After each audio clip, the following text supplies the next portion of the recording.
Avast ahoy and g'day once again to ye mateys! I be your spaced out and occasionally even disassociated DM, Josh the Pirate, and it brings me more joy than bullseyeing womprats in my T16 back home to welcome you back to Corsair's Cove and my Humblewood world for more of Monsters and Magic. With me, I have my hearty crew, the concomitant Karen Schlink and the avant-garde Dan Swelto. So let's talk about these marvellous people, shall we? Hey, Chaotic Goblin, I'm glad you're here because your NPC will be appearing today. Yes, so Dan, who the absolute heck are you? Whoa. Hello, I am Dan in the meat space, deer in the cyberspace. Yeah, I vibe and I play Benneck, who is currently a female-presenting dude, because magic, I guess. Fair. And Karen, who the absolute heck are you? This is fast. Hello, I am Karen, sometimes known as the mother of bunnies. You can follow me on Twitter if you want to, or Instagram if you feel like it, or you can listen to me on the podcast, There Be Dragons, link in chat. But tonight I will be commanding the wonderful Kesh Glitterweave, who has to go be a badass boss bitch tonight, so we'll see how that pans out. That's it. And Madame and Monsieur, Dama unter Herren is being in indeterminate gender of persuasion. I be Josh the Pirate, and you can find me here on my channel, Corsair's Cove, which I run with my lovely lady wife, for D&D, basically. That's most of what we do. Sometimes we play a bit of Call of Cthulhu on Mondays at the moment. This coming Monday, Jack will be back to run the second half of his two-shot with me, Karen, Rach, and other Dan. Which is getting very spooky. We just heard somebody talk down a disconnected phone. That was quite upsetting. Yeah, we've got more Humblewood coming, and in the December times, we will be having some Candlekeep mysteries as well. How exciting. With some very special guests, like the Lawrite, for example, and Soteris will be joining us as well. And I've got a couple of other people I want to ask too. Some new people. So, yeah, that. Very exciting. Much wow. Beyond that, I must remind our... sultry, provocative, and possibly even making eyes at me from across the bar audience to please like, follow, and subscribe to all the things, you bloody champions. We have all the exclamation mark socials. And you can find us all over there. We have the YouTube, so you can catch up on all the episodes you may have missed. And we have a Discord if you want to come and hang out with us after the show and see various other things. Karen. Yes. Would you mind telling me about Ukraine? I hear it's interesting right now. Yes, so Ukraine, you may have heard about it. It spent most of this year being infested with Russians, which has caused a number of issues, which has caused a number of Ukrainians to flee their homes and seek shelter elsewhere, which is obviously a very difficult and stressful thing to go through. So the link in chat is for the Emergency Action Appeal, which has already raised over $4 million for the specific goal of helping Ukrainians who have fled the violence in their home country. So if you're able to donate, you can follow the link and toss some digital pennies into the metaphorical bucket, and it will be very gratefully received. Splendid. Thank you very much. I must also thank Miller Jack for the follow. Good on you, matey. Thank you, Avast and such. Yes, we need to remind everybody that our music this evening is played by Sirenscape. It's just stopped, but I will restart it. Sirenscape, excellent service, and produce some wonderful music and sounds, extremely useful for your D&D, either online or in the meat space. And we are affiliated with Wooten Forge. The amazing chaps over at Wooten Forge produce incredible handcrafted wooden tabletop accessories like this beautiful thing.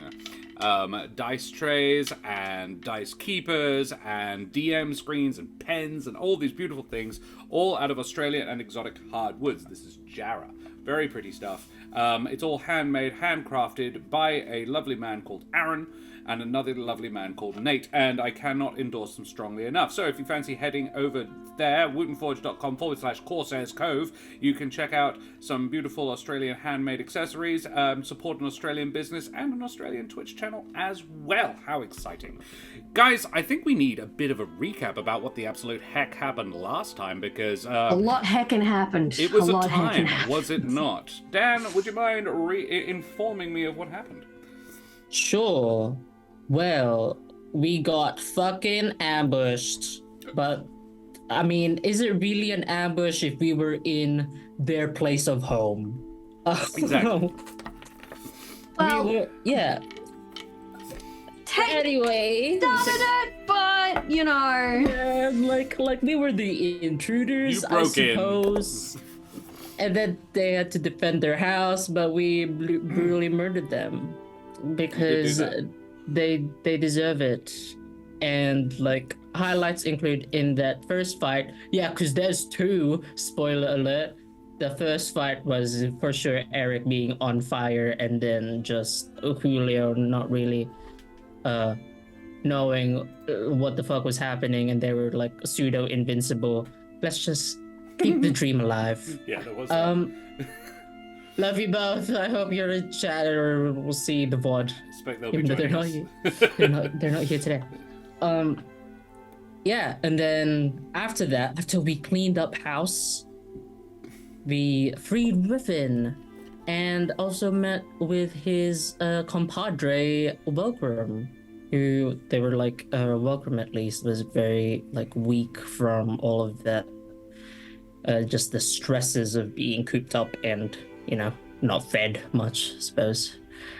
Glad that they are not mind controlled by or brainwashed by the cult, at least not yet. Dun dun. Bum bum. But yeah, we freed them, and then with the pot of stew in tow, because it's very important to energize our newfound guests and rescuees, we were going to leave, and then Fel, who we don't know actually, that's the guy's name. We just know that out of character. Meta, we know his name. Yeah, Meta, we know his name. We don't know that in character. Was very cool and was like, haha, I'm gonna drink this thing, and transformed into like an actual demon Shia LaBeouf. And we had to kill that too. And it was a horrible time. At least we weren't tricked and figured out that fire was the better option and not necrotic. And we basically just come out of the wake of that. And now we're going to split up and do our delegated tasks. The party, we're in the buddy system, so we can multitask and do things efficiently because we are on a race against time. That's basically where we left it off. Thank you very much, Dan. Good recap. Well, mateys, may your enemies group themselves conveniently for your magic spells, and all your allies not be secret members of a bird cult just waiting for you to take them back to your new hideout, as we head, tremulously at first, and then with mounting heat and passion, into the Humblewood. Suspicious. That was not foreboding anything. Do we need to tie Riffin and Volcrum up? Real quick. That's meta knowledge. You're not allowed. So, Kesh and Benneck, you have just returned to your super secret hideout with Riffin and Welcome, as well as your friends Eric and Julio, who you're all a bit beat up, but Welcome more than the rest. Although Julio is like right behind him on the whole how beat up they are. Actually, Welcome and Julio both came pretty close to dying. In fact, come to think of it, Julio was one failed death save off. Actually dead. That is as close as I've ever come to killing somebody without actually killing them, because that's about as close as you can get. Objectively true. Yes. Welcome particularly ain't looking great, though. He hasn't bounced back as well as Julio did. When you return, you find the place a little different than when you left. As in your super secret hideout that was previously a hollowed out part of the giant tree in which you live. The rough-cut walls and ceilings of the tunnels have taken on a smoother, more natural look. And where before there was no furniture, as in it had all been taken away, smooth organic shapes seem to have grown in place of chairs and benches. One of the chambers, Benneck, that you found in your earlier explorations now contains a half dozen low benches with sort of concave tops that look a little like hammocks, sort of like a little nest sort of situation that you can sort of lie in.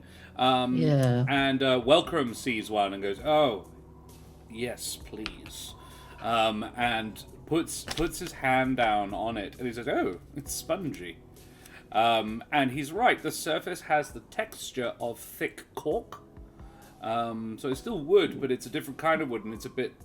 It can compress quite well. The memory foam of the Humblewood. Pretty much. You would probably be quite comfortable to sleep in. Eco-friendly memory foam. When Eric is here, he will probably want to investigate this, but for the now, what I will say Eric and Julio do, Julio is going to bustle off and finish this meal that you guys stole. He is going to basically finish it. Look, they're all dead. They don't need it. No one cares. Yeah. No one's going to mind. And They're Eric, cold. We can have their food. Dead men don't eat. They're fine. dead men eat no food. And Eric is going to stay with Welcome and basically sort of nurse him a bit. Allowing Riffin, Kesh, and Benneck to explore the rest of the place, because these chambers are some of the first you come in, that you go past on your way down from the Canopy Markets, which is how you got back in. That's the entrance that you guys are keeping open right now. All the others have been sealed in a more permanent fashion. And not in such a way that Eric couldn't open them again, but he's the only one who could. Welcome lays down, and the former chapel, the window has regrown. That sort of the leaf matter veins, green like paint, like a church window, but its leaves has grown back over it again. Not hard to guess that this is because of what Eric did. And what's his face? Well, Havel didn't. He was checking stuff out, but Eric was the one who cast the spell. I thought Havel did it as well. No, Havel didn't burn any magic. This is all Eric. Cool. It's all Eric, baby. Well, It's all Eric. Like, from what you can tell, Eric hasn't gone, this was me. He knows what to do with wood. Yeah, he's good with wood. Riffin accompanies you and says, This is quite a thing. Didn't even know this was here. We must be quite high up. This when we left. What do you mean it didn't look like this? What did it look like? It was burned out. It's all like fresh now. It's all healed up. Well, it would take longer. Unsettling. Well, but Eric did do a spell to do that. We thought it would take a lot longer. It's worked really well. I'm more surprised about the furniture, to be honest. Yeah. Was that there before? No, gods, no. Oh, does that mean it's happy we're here, perhaps? Maybe. I don't know. Is Brendan in chat? Tell you what. Let's have somebody else in chat. Miller Jack, if you are still here, seeing as you are newly following, would you type me !nature in chat? There are no spaces or anything, the word nature. That will perform a nature check to see if you guys can or Riffin can determine from what you've said anything about this situation that might be useful or interesting to you. And if Miller Jack isn't around, then we could possibly have somebody else. So first to it, basically. If Miller Jack's not about... Yeah. I don't think they are in chat. No? My precious. Well, anybody else? Go! I can't actually tell what's happening in chat because my internet is being dodged. Yeah, I just want to know if we're an Aldehat supported cause. It's like, is the tree on our side? Yeah. you two can make the check as well if you like. Oh, And I tell you what, not. you can either choose nature or religion. Look, I they're the would same. not, because that's some I rolled a druid natural shit. 1. I'm no hippie. Okay. I Kesh got a has 3. no idea. So I have And- no freaking clue. And this is I'm not Benneck's thing. I'm not gonna lie, I'd forgotten I still had the Halloween meat dice, Oh, yeah. which squelch when you roll them, and They it do. took me a little bit by surprise there. The sanguine Um, dice set. Yeah. Yeah, if you have D&D Beyond guys, meat dice, if they're still available, they're gross but strangely satisfying. I Yeah. need to set it back to that, because I have my metal dice, but I have meat dice for Benny. Oh, that's very appropriate. Yeah. Oh, Well, I'm gonna roll my new d20. This one. Ooh, handy one. candy corn. Yeah, a little bit. D20. Nat one. Oh, rip. This is the dice telling us it should remain a Yep. mystery. I to reckon the it's ages. something Yeah. Eric needs to find out. That's what we're saying. Good luck next week. One's in You chat can do for it. me. You can do it. I'm sure he'll no. figure it out. He has a connection with this tree. Oh, But dear yeah, Lord. it would probably, like, it seems logical to you that maybe this is the tree going, yeah, you can stay. But you have no way of knowing one way or the other. So basically you can choose to interpret it however you like. And Riffin says, hey, well, I mean, it's, if Eric did a spell and then it's grown back this fast, it might well be that the tree likes it. Who knows? You know, it's a great big thing. Yeah. Hey, well, I don't know about you two, but I think I might turn in unless you have any questions. I have so many questions, but we'll stick to the important ones. Oh, I suppose, like, in the shortest form possible, what has kind of been, like, have you been here the whole time? Or did they, like, take you somewhere else? They moved me around a bit. There was a fun story. He was actually in here.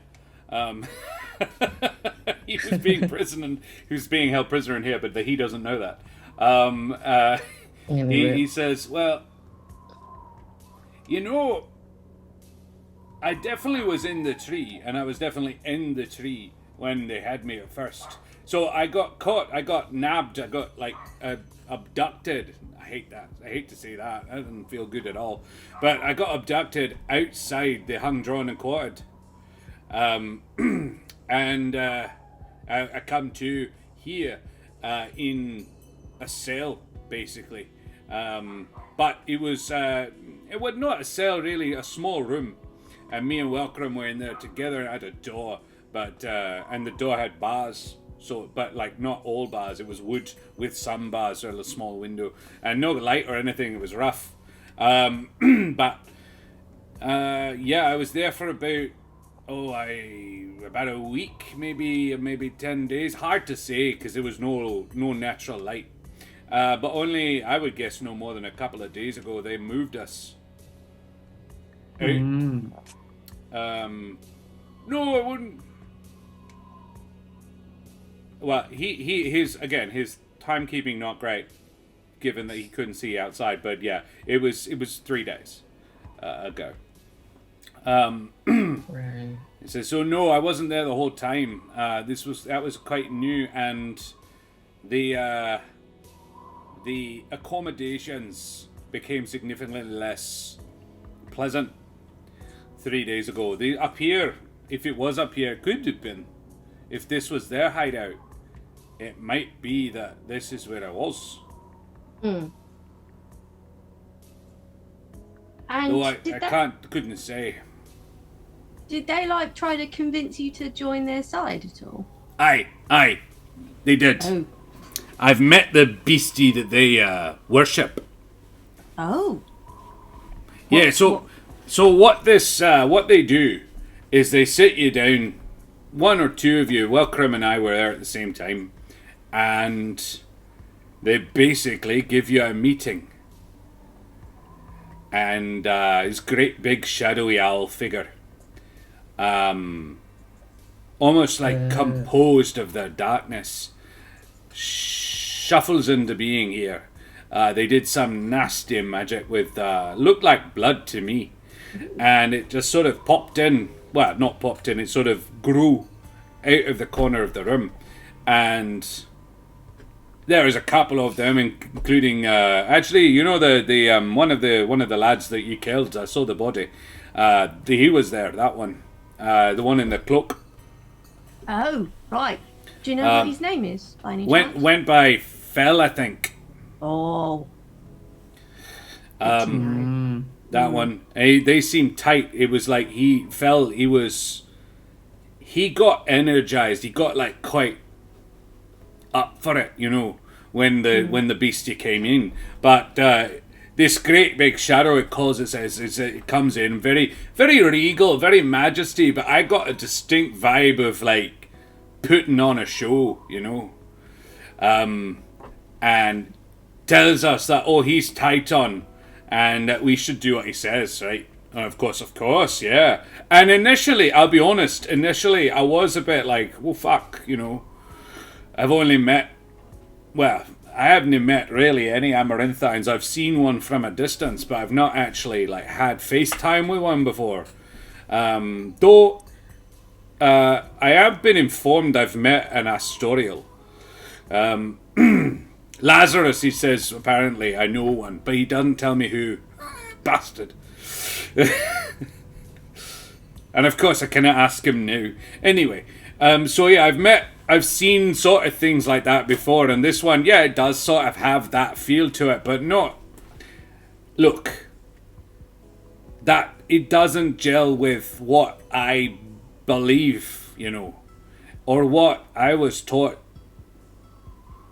And yeah, it comes in with very firm opinions about the position of bird folk and humble folk, and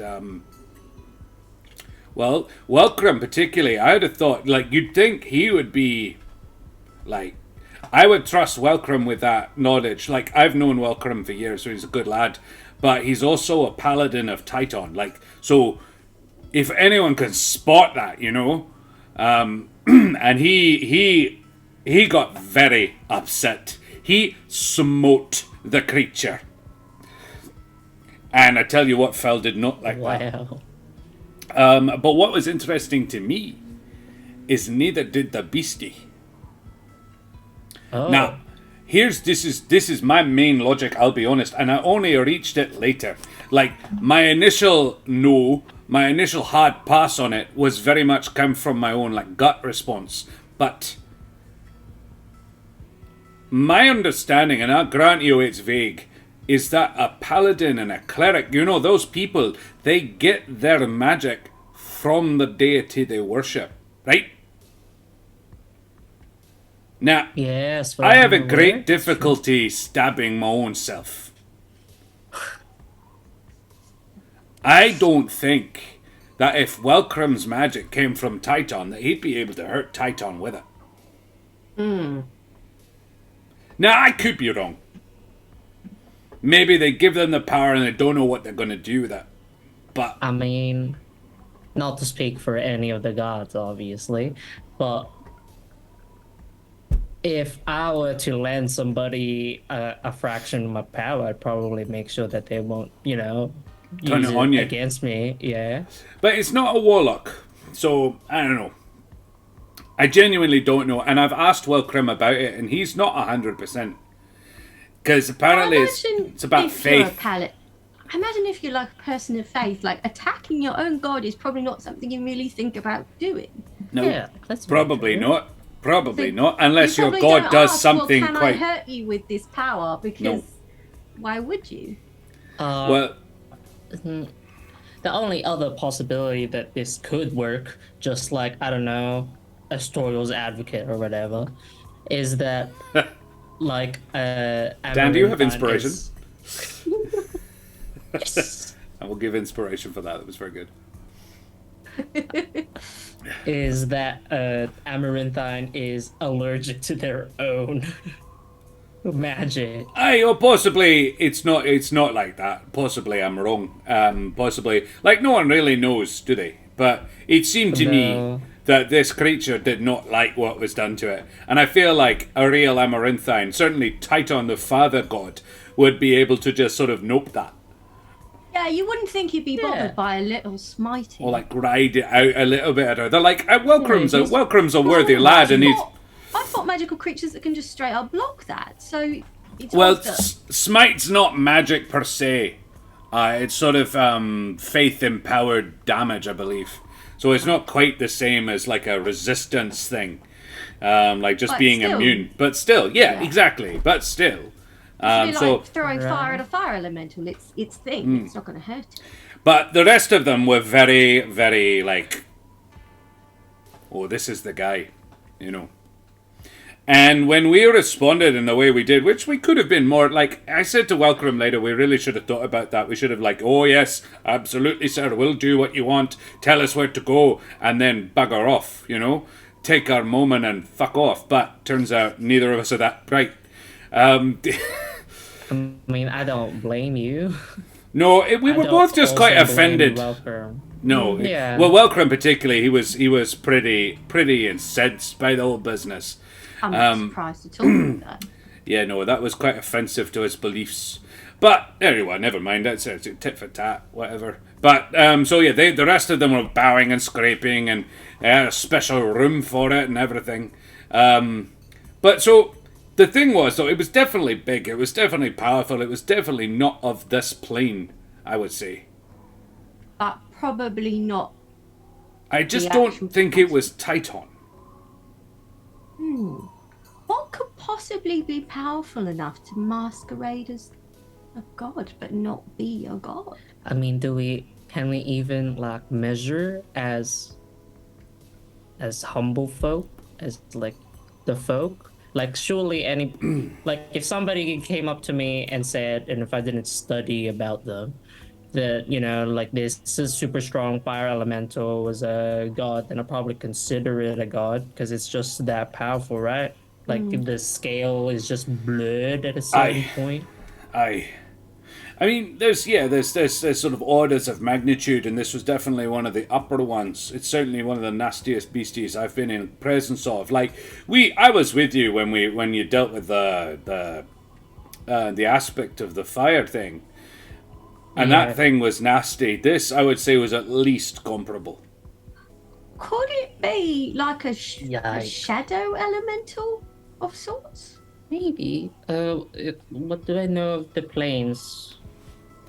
Can you be more specific? You know quite a bit. Do I know of like because I know there's like a plane of life. Because I want to like give Kesh accurate information. Is there like is there a plane of death? Is there a plane of like shadow? Like shadows. Not really a plane of shadows. The shadow realm would be similar to the Shadowfell. I think of it as a borderland around the plane of death. It's sort of where the plane of death meets all the other planes. There is a sort of shadowy, almost reverse state of, so where it meets the water plane, for example, there's sort of anti-water creatures, anti-water elementals in there. Sort of the reverse of a traditional water elemental sort of thing. Does that make sense? Okay. So shadows of them, as it were. And the plane of death would also contain shadowy creatures as well, but probably more like shadow versions of things on the material. Gotcha. I see that. So, yeah, I mean, that's within the scope of, at least what we know. Yes. There was also, sometimes they called it Titan, but other times they were talking as something else. Yeah, like Menzeloth or whatever. That's the one. That's the bugger. Yeah. That other guy kept, like, saying that, like, that fell dude, now that we know their name. Oh. Yeah, that one was, the problem is they're devout. Like, and this is my experience, is that, you know, there's nothing you can argue with a true believer. Yeah. Faith is a hard thing to discourage. Not discourage is the wrong word. Disabuse people of? Aye. Lazarus always said you can argue with somebody who thinks they're right, but you can't argue with someone who believes they're right. Right. Does not bode well. Question like, you know how like English, for example, has like a different like language roots. Latin being kind of the like. Would like the Humblewood language have like an equivalent kind of ancient root language? Yeah. You all speak birdfolk. Because they're like the word Menzeloth. Like, would it mean something? So the answer is yes, because birdfolk is the root language would be Auran, which is the language of the plane of elemental air. And all birdfolk understand spoken Auran. They don't speak it, but they do understand it. It's an instinctive thing for a bird. And Riffin would know that and would relate this information if you wanted to know. But it would probably be something you'd be aware of. You're not like you'd have to be living under a rock to not know that. Like anyone with a decent education knows that Latin is the root language of English and a bunch of other languages. Similar. Well, it's not actually like a super direct root language. No, it's but there, but. Yeah. But yeah, it's a relatively well-known fact, and this would be similarly like anybody with a sort of primary school level education would be aware that yes, it came from a more ancient, more elemental language, primordial. Yeah, not being someone who speaks Auran or primordial. Does Menzeloth mean something?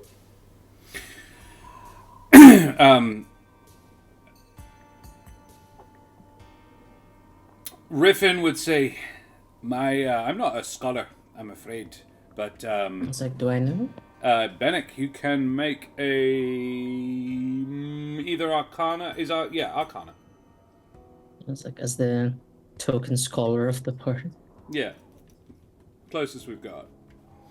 Fuck. Language, dude. Like. No, this isn't even really a thing. I do the more hands-on stuff. That's all right. Leave the talking to the diplomats. It might be worth looking into, but I don't know, I'm afraid. But it could be. Because I'm curious, like, because obviously. Tell you what, it's someone in chat can make an Arcana, !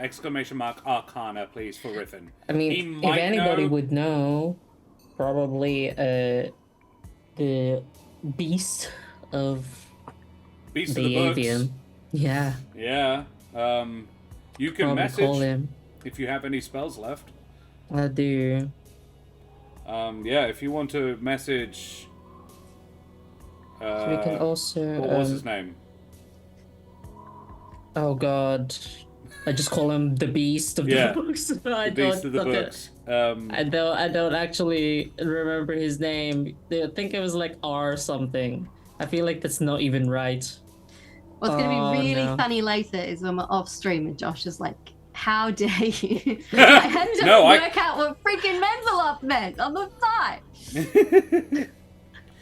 But you know, I'll do it right now if you like, because how dare you? Harry Potter and you realize how much of that shit is super fucking obvious because you just have to know a bit of, Latin. Do you, well, Cash, I want to ask you, do you want this information like now? Like, should I expend this now? Because we can take a short rest and I can, because we're very injured and I can probably regain most of my stuff if we do things. We should probably try and get some rest before we go off, just in case we end up being attacked by anything else, because a lot of bits of me are quite sore right now and I could use a nap. Yeah, we would nap for sure, but are we like napping for like the whole day or? Well, it is quite overnight. It's it's late afternoon at this point. Look, if what we you try... could do, Kesh, is begin. Like put out the initial contact, get one of your lieutenants to organize a team meeting sort of thing while you stay in hiding. Make that first contact and say, like, meet me here in the evening. That would be very low risk, but time efficient. Then sleep and handle Nils in the morning. Yeah.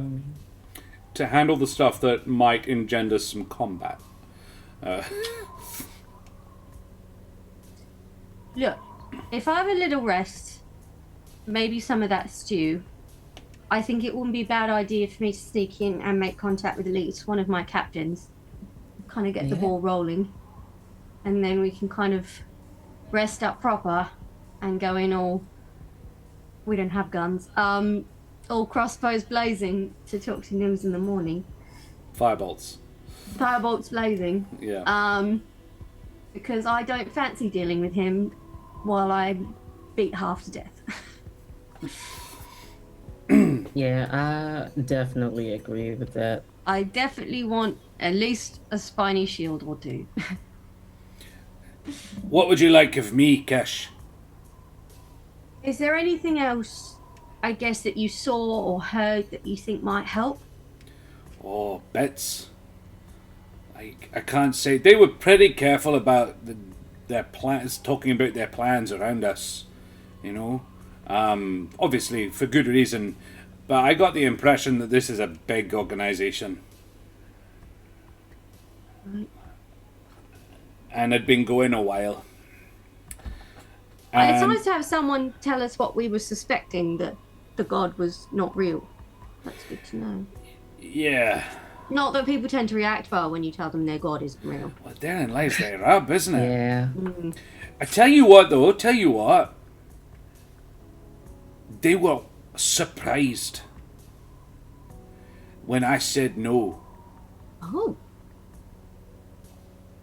And I'm only now Oh, thinking about wow. it. But they thought I'd be on their side. They genuinely thought. They were surprised when I said no. Does it possibly have some sort of ability to charm people? It might have, like, Maybe.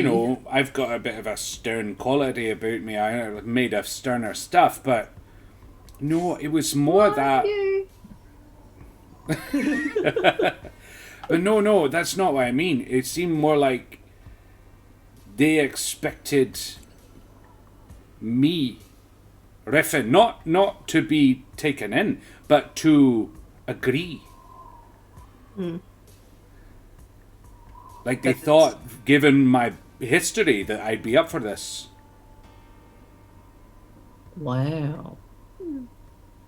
That's interesting. It's kind of like in Could line be. when we went to that like camp. Hey, so what happened to you lot?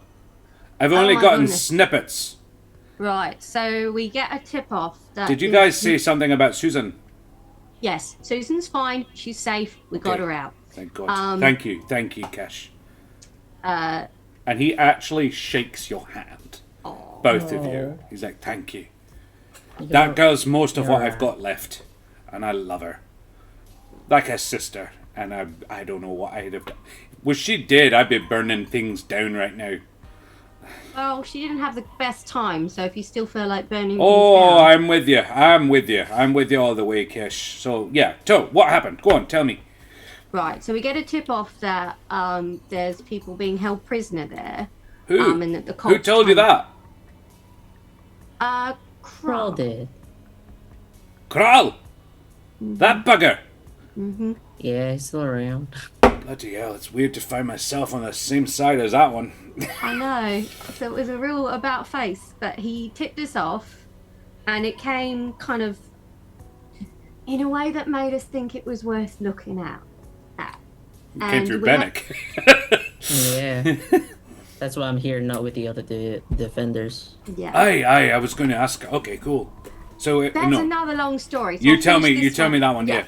So, and like we were sent to deal with an elemental that had been sighted out there. Okay. So we were going that way anyway. So we're like, okay, well, let's tie these two things together, combine the task, and we end up coming across the fortress first. Aye. And we followed. Sorry, I'm very tired. So we came across this. I've totally forgotten what species she was. Are you What talking was about she? Kiara? Kiara. Corvum. But, Four of them. yeah. Thank you. And so Benny got stabbed a few times by this Corvin we met in the woods. But He she ran gives off. you the once over.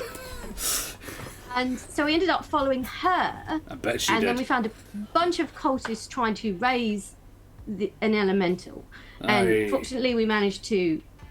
So what, they were bringing the elemental in. They were trying to raise an elemental. Those bastards were bringing elementals to this plane. Yeah. They have no grounds for that. Like, none. There's... Oh, for God's sake. We were upset as well, which is why we killed most of them. Good. Good start. And then we went to check out the fort. And by the very cunning ruse of the others arresting me, we got inside. Nice. And So wait, how did that help? Were they trying to capture you? They were trying to capture me, as we found out. Why? The others were supposed to be killed, and I was meant to be captured. Because they're trying to bring people over to their side. So basically, it was they would try to convince me that I should be on their team, and then if I wasn't, I was just kept out of the way so I couldn't cause any trouble. So naturally, Well, they wanted to kill Benneck. I can't remember. Did they want to kill you, Benneck? Or you in the clear? I No, can't They remember. didn't- They weren't they aware. didn't know he they, was they there. weren't aware. Oh, they had That's why I was saying that it kind of like fell in line because they kind of know that I'm a big deal, I suppose. And I was now, and they were like, "Hey, he's on our team," Yeah. and it went quite smoothly. Yeah. You Oddly and Eric so. played cold, and Julio literally hopped over the back wall, and so they put me in this prison. Well, they tried to put me in this prison with a bunch of other people, including Susan. It was a terrifying cabin with a tar pit that Eric pushed a lot of people into, but eventually. I'd have probably done the same. I'm just more surprised the Tender did that, to be honest. Yeah. He's I got a always real thought of that bloodlust as- when he gets going. Aye, well, I imagine he felt strongly about what they were doing. I know I do. So we broke everyone out, and then we basically just came out and ambushed the joint. And they finished raising that elemental they'd been trying to raise earlier, so we had to kill good. that as well. And we were kind of expecting to find you there as well, but you weren't. But Shyla Den was there as well. No, she wasn't. General Sheridan was. General Sheridan was there. Sorry. Different leader of the Bandit Coalition. Yeah, I know. So wait, General Sheridan was there. Yeah. Yep. Shyla Den is a Vulpin, and you're co-equal major. Yeah, she's the one who's already at the crest. Okay. Yeah. Theoretically. So Sheridan was one of the prisoners as well. So yes, there's a cult. They're trying to take over and make just birds be in charge, which I have problems with for fairly obvious reasons, but I hope bird folk like yourself have problems with for other reasons. And she basically wants to get as much of the non-bird folk force out of Alderheart. So we have external kind of pressure to A place she's trying to rally. Yeah, so she's gone to the crest, Aye, and has taken a whole bunch of people there. that's a good idea. And we need to get the Wildwood Brigade, or as much of them as we can, there as well. Aye. So basically, You're not the one in charge here, though, anymore, are you? well, depends who you ask and on what day of the week you ask. Here's the thing, though. I think if I go in there and start giving orders, they're more likely to listen to me than the new guy, because he's the new guy. Well, also, if you've got General Sheridan saying you're the boss, Well, she's exactly. the boss of the brigade, then you're the boss of this I part of it. have the papers. I have the authority. Well, then you are the... Yeah. All right. So, So, where would you like me, lass? well, what we're going to do is, I think we need to get you out of town Why? ASAP, because you're recognisable. That's why I kind of look a bit Vulpin-like right now. We're trying to be... Ah, I see. So, That's why Benneck's looking a bit femme. that was a weird magic thing that Unfortunately, that's not on purpose. happened. It kind of just happened. Aye, well, Yeah. this is why I never mucked around with magic, lad. Yeah, Do you prefer lad or lass right now? I'm up for whatever. I mean, I only look different. I'm still a lad within. Okay, all right. But, I mean, I suppose around other people, it kind of works as a disguise, so... All right. No one's Whatever. looking for. I'll adjust Whatever. pronouns as necessary. Got it. Yeah, They. Let's stick with they. sure. But Safer that way. Aye. we've made contact with the tenders through Eric, so we're going to get a bunch of the tenders out of Dodge as well. Good. Good. So, two-phase plan. We're going to get some of the Wild Brigade that we could trust to escort the tenders out of town. I'm probably going to try and start that happening tonight. I think it would be sensible if you went with them.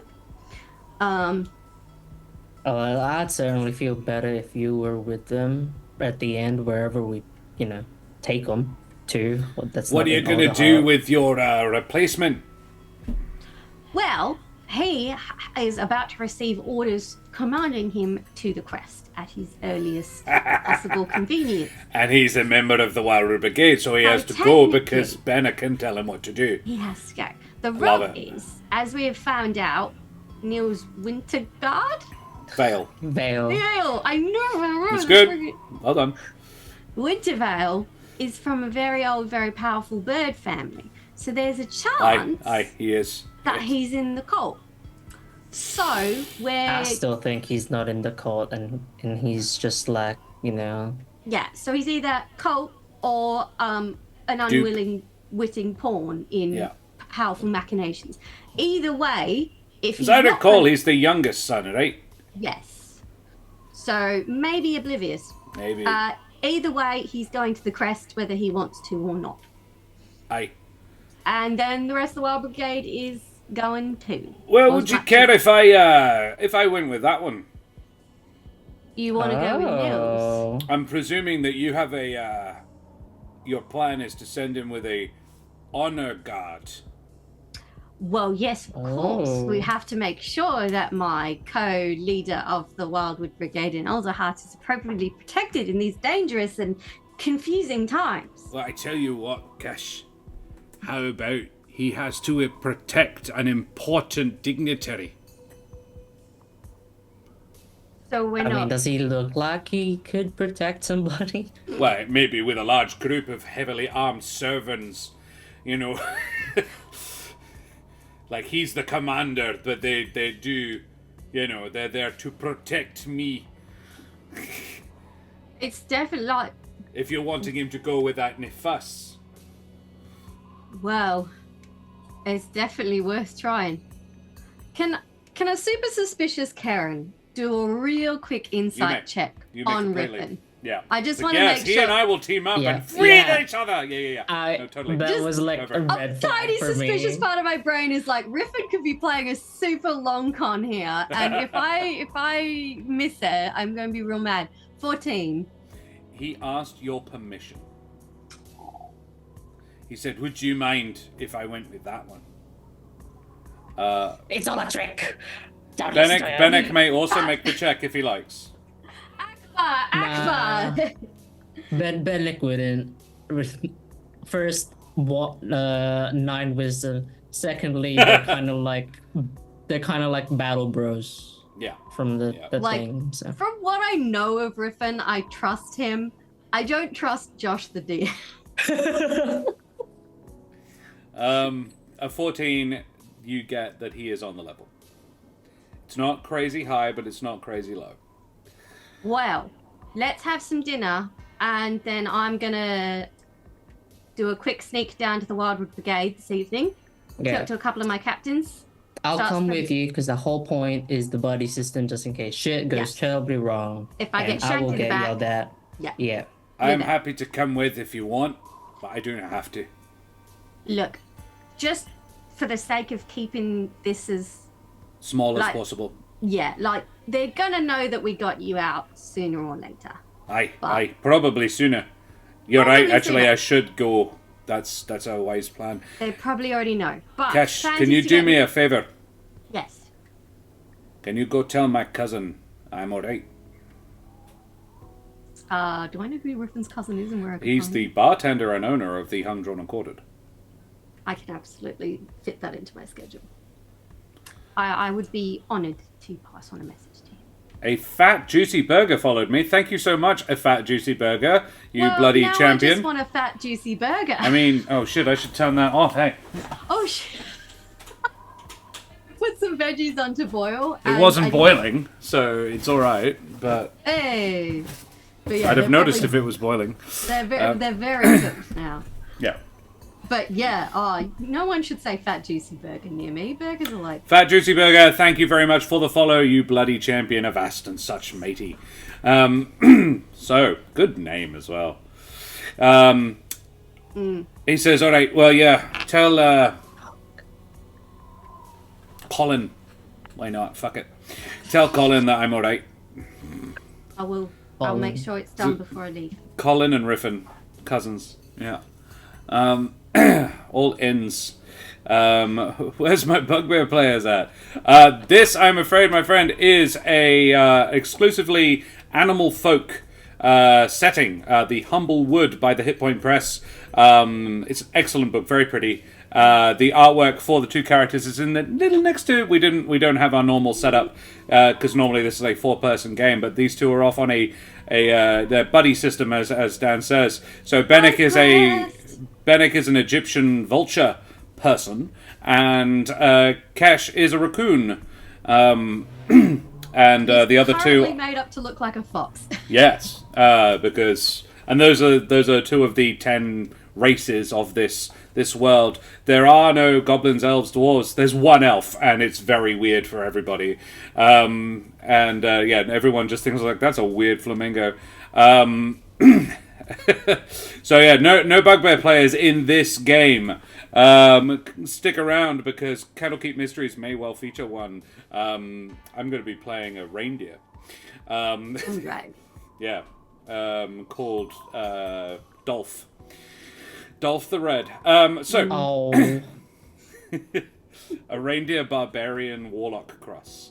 And that's an amazing picture as well. Anyway, sidetrack. Cool. Yeah. He's like, great. All right. Well, you two have a rest. I'm going to check on Welcome. No goblins. Cool. I'm gonna burn a couple of hit dice while I eat some stew. Aye. Same. Yeah, go for it. And yeah, you can head on out, Kesh. You will probably encounter chaotic goblins, NPC. Yeah, I'm going to keep my disguise on, and basically I'm going to sneak in the back way and find the least kind of intrusive way to make contact with one of my captains. Right. So actually sneak into the headquarters. Yeah, because there's a passage that goes to... There is, to the basement. Yes. Okay. Then, in fact, the person you find won't be... The first person you find won't be Mr. Esticle. Look, I can ask for Mr. Esticle if we want to meet Mr. Oh, you can. You will definitely meet him before the end of the session. But the person you find will be... And you would know this. It'll probably be Silky. Because they are the quartermaster of the of this battalion of the Wildwood Brigade. So yeah, Kesh, you head on up. Eric, aware of your plan for the evening, goes with you and molds the plant, helps the plant move aside, so that you can get into the brigade headquarters, and then returns to Welcome. And Benneck and Kesh, you sneak into the basement of the Wildwood Brigade. You find yourselves in an empty storeroom. Well, it's not empty, it's quite full, but a storeroom with no people in it. It is in the basement of a building. Welcome did not die, no, he got beat up. I'll see you in hell, but he didn't die. He got knocked unconscious and death saves. But he did not die. Very much a Chad and smote a demon on sight. Yeah. Smote Titan. And face to face with what he was told was a god, and was like, smite him! Smite the evil ones. Yeah. Welcome Brooks no shit. Yeah, they were not okay with that. So yeah, you snuck in, you sneak in. Can I get...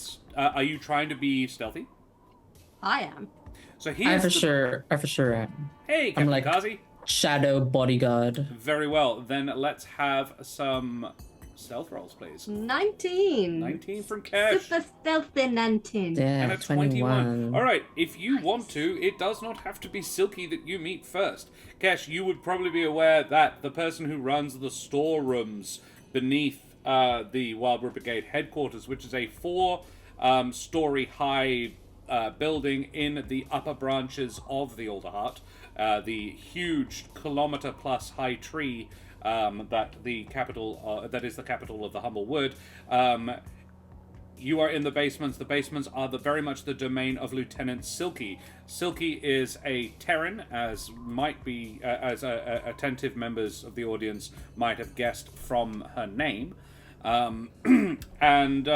Yes, she is not just the quartermaster of the brigade, but because, and I will explain a little bit of the brigade's leadership structure here. Kesh is a major. In traditional military terms, a major boss is normally a battalion, which is a collection of 3 to 5 companies, traditionally, of infantry, around about 1,000 men, normally. However, the brigade is not at full strength, and recruitment is not particularly a priority at the moment. They've just lost an awful lot of people and in a war, and they've only just started rebuilding. They're not currently actively recruiting. They get the occasional one coming in, but most of the time it's not. So Kesh is currently running a very understaffed battalion. There is 3 companies right now. Kesh would, beyond being the major in charge of the whole battalion, also commands the 1st company.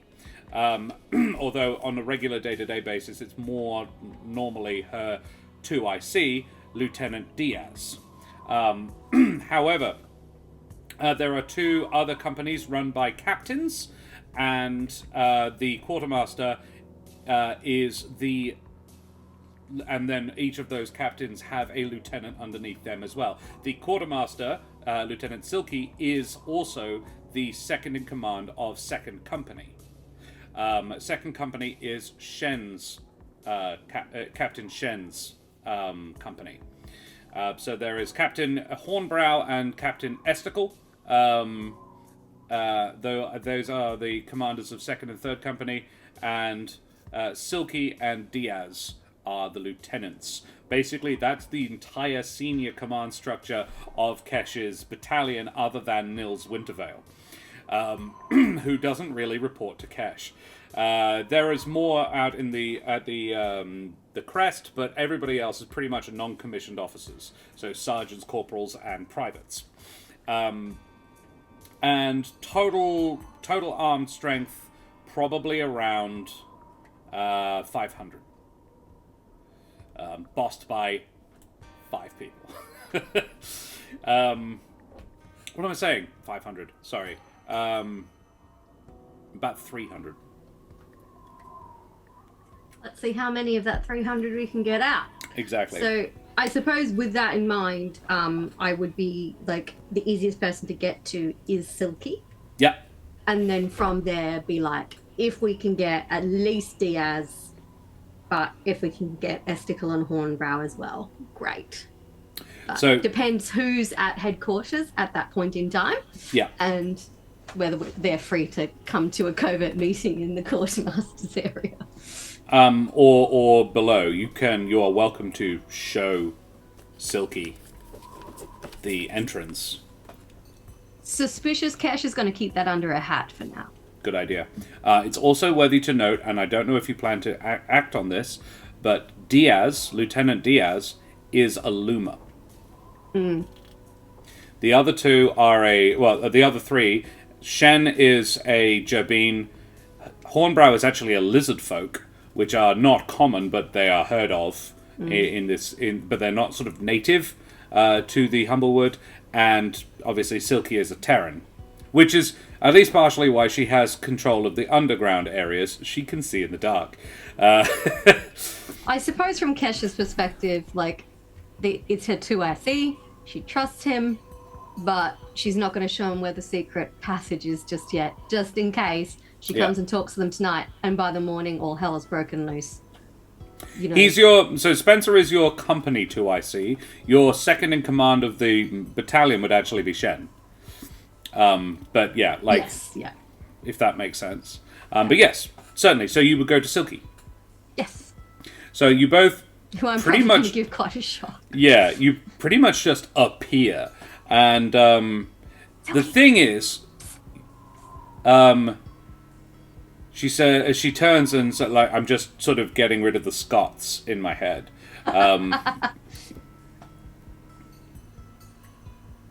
Who's there? It's me, it's Kesh. Well, it sounds like you, Major. But it does not look like you.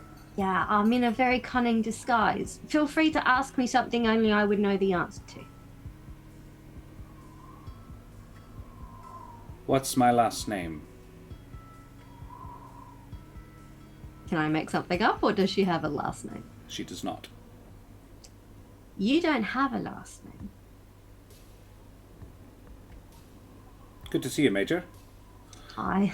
What brings you here? I heard you were off hunting elementals. Well, I was, but it turned out that was a trap. Ah.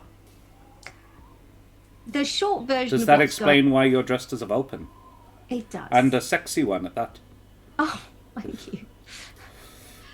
Do you know Benneck, by the way? Who's also in I've disguise. never had the pleasure. I don't even look like this normally. Yeah. It's a pleasure I've to meet seen you. you from the distance, though. Yes. Sometimes in the company of the saviors of Older Heart. Well, he's one himself, isn't he not? He is, yes. Yeah. She, he. He normally a magic thing happened. It's Disguises, I understand. Yeah. So why are you... How did you... Hang on, sorry. How did you get here, sir? And at this point, she actually clicks her heels together and gives you quite a smart salute. Aww. And I'll do whatever is the appropriate response to It's a casual salute back, like at ease. Like, at ease.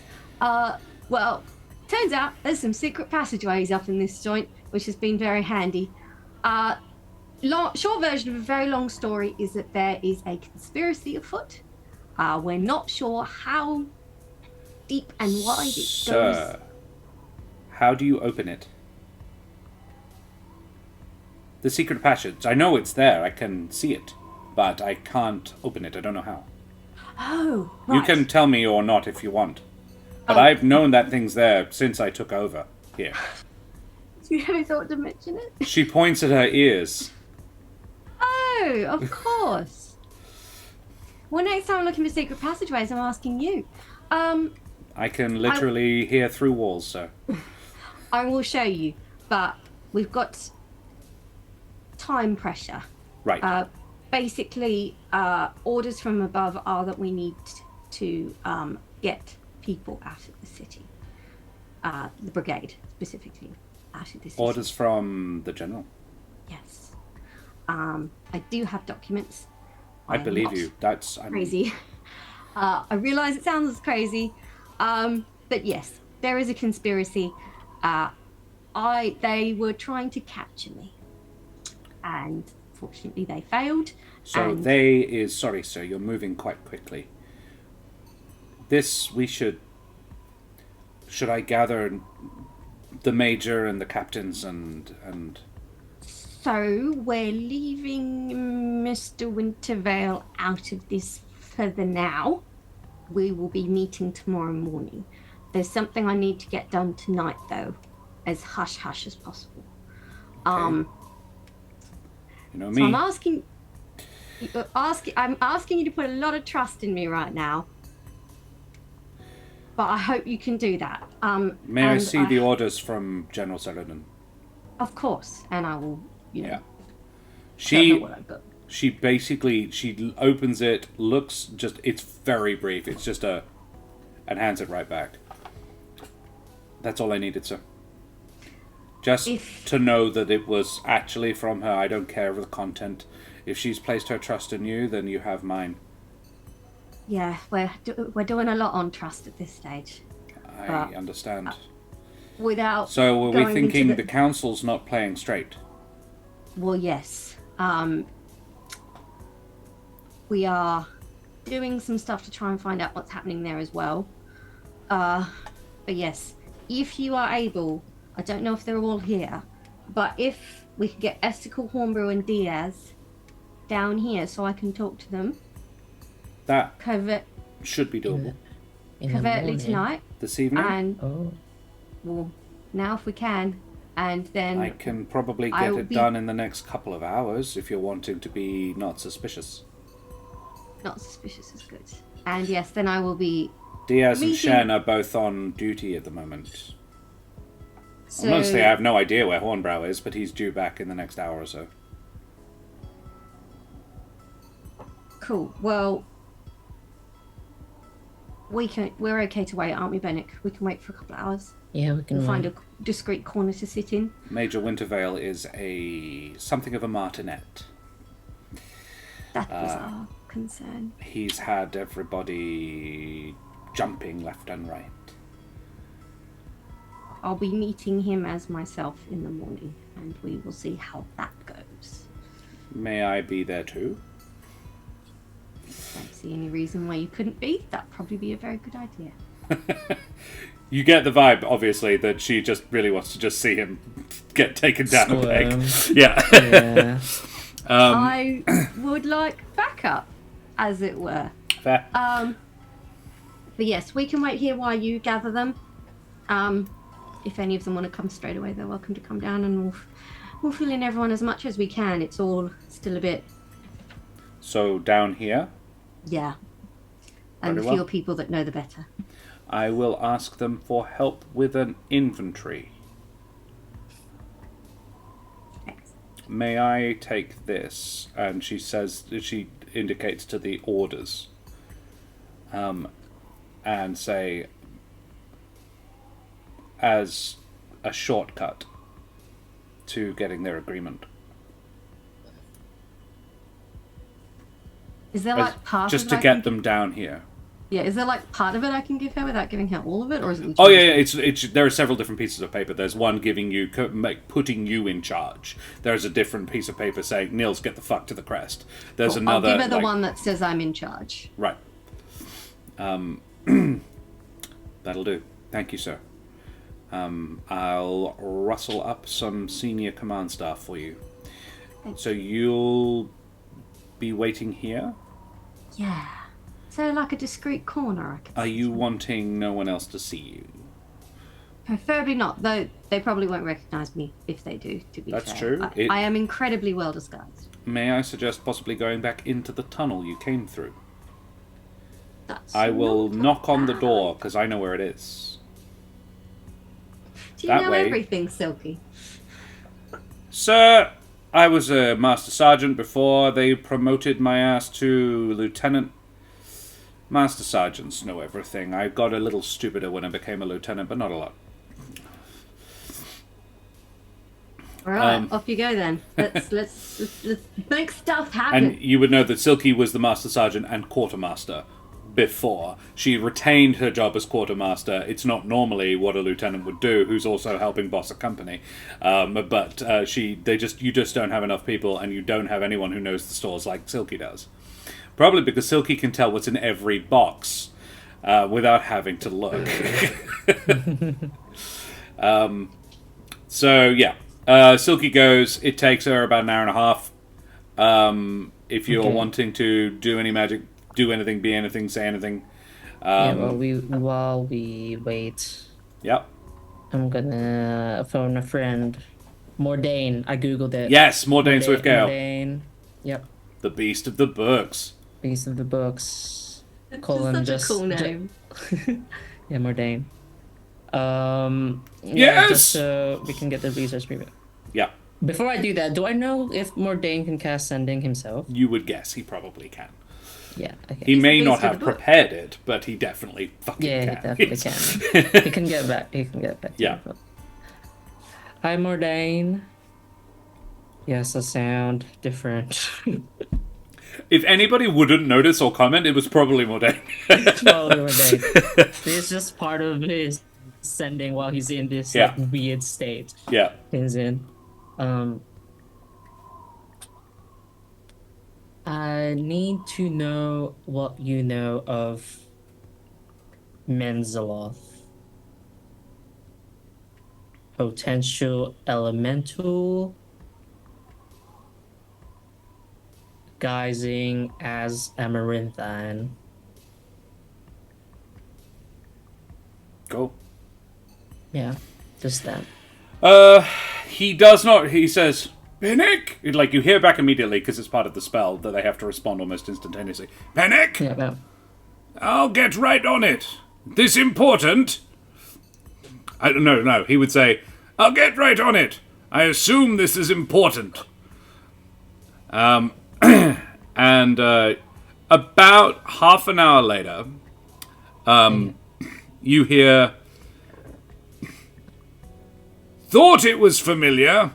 Menzeloth is an Astorial. Oh, son of a bitch. Okay.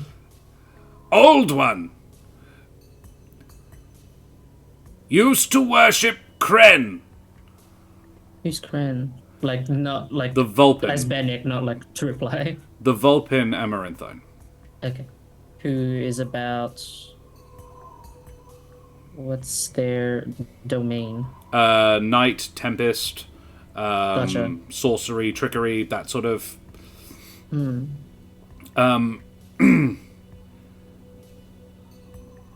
he also says...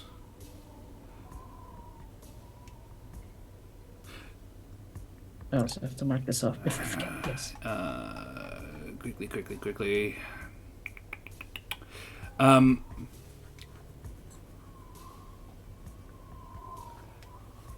For that voice of yours, try Gentleman's Wort.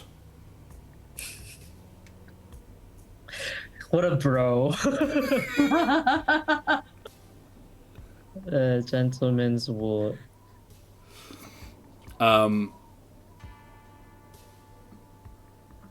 Do I know what that is? Yeah. Yeah, it's a drug. And I'm gonna say, because it's fun, Eric shared with you what he found at the hideout. Oh god. And you would be aware it is it's a weed that you mash into a paste and suck like chewing tobacco sort of thing. Oh fuck. Benneck would be all up for chewing tobacco. Yeah. Yeehaw! It's also known as singing nettles. Why? And it provides you a mild high. And it's a nettle. Well, it's a weed, so nettles, weeds, same things, roughly. Yeah. It's not your area, I don't think, about, like, magical properties of such things. But you are welcome to make a nature or arcana if you like. Sure.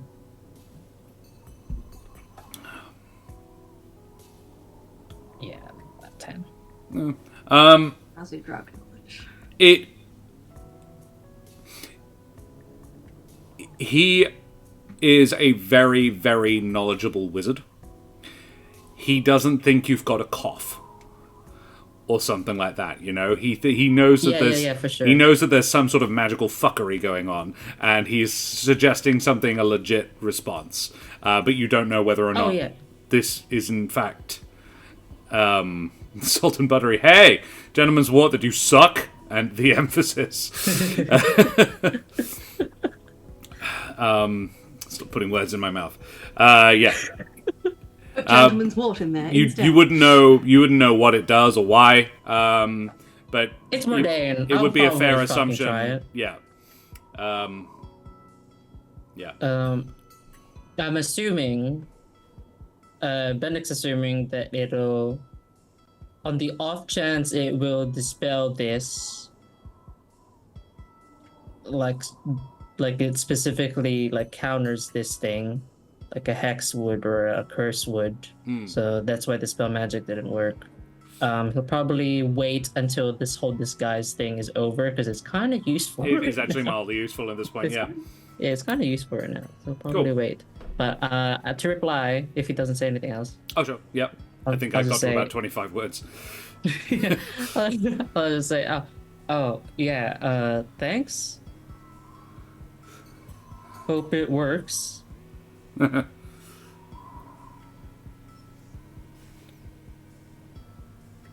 Anything about this Asoriel's disposition?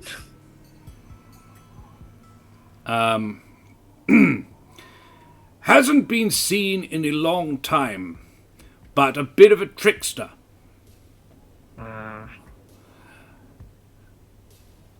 Not known for meddling, not known for taking sides. Interesting. And he would say one other thing.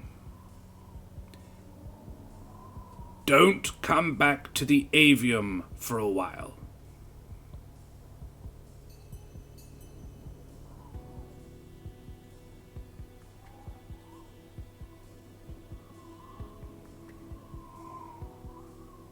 Okay. I'm not so much an idiot to say why. But I do say like anything I should know about that? I won't.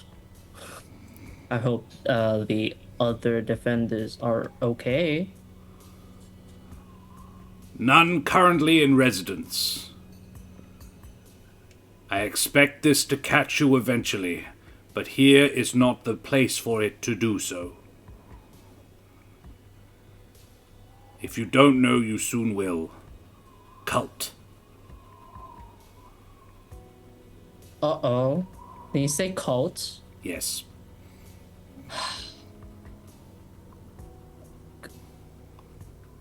Ah. I'm just sorry, Mordain. Stay safe.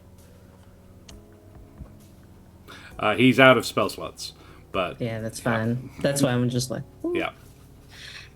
well, Kesh. I relay all of that. Including the Nice. gentleman's wart? Yeah. Because I probably should tell the Wildwood Brigade kind of cop that I might be taking a drug. It's actually But not not really yet. in her realm of jurisdiction, interestingly. yet. Yeah. I don't know. I don't know the rules here, so Yeah. I don't even go here. So I do that anyway. Benneck, how long have you lived in the wood?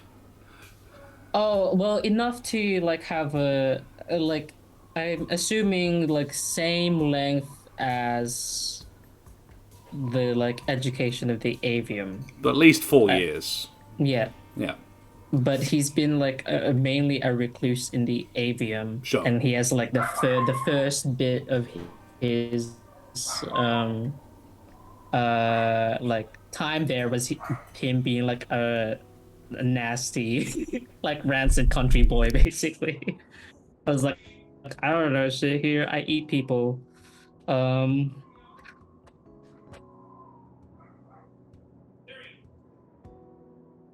The dog is barking at the neighbors, in case you're wondering what's going on.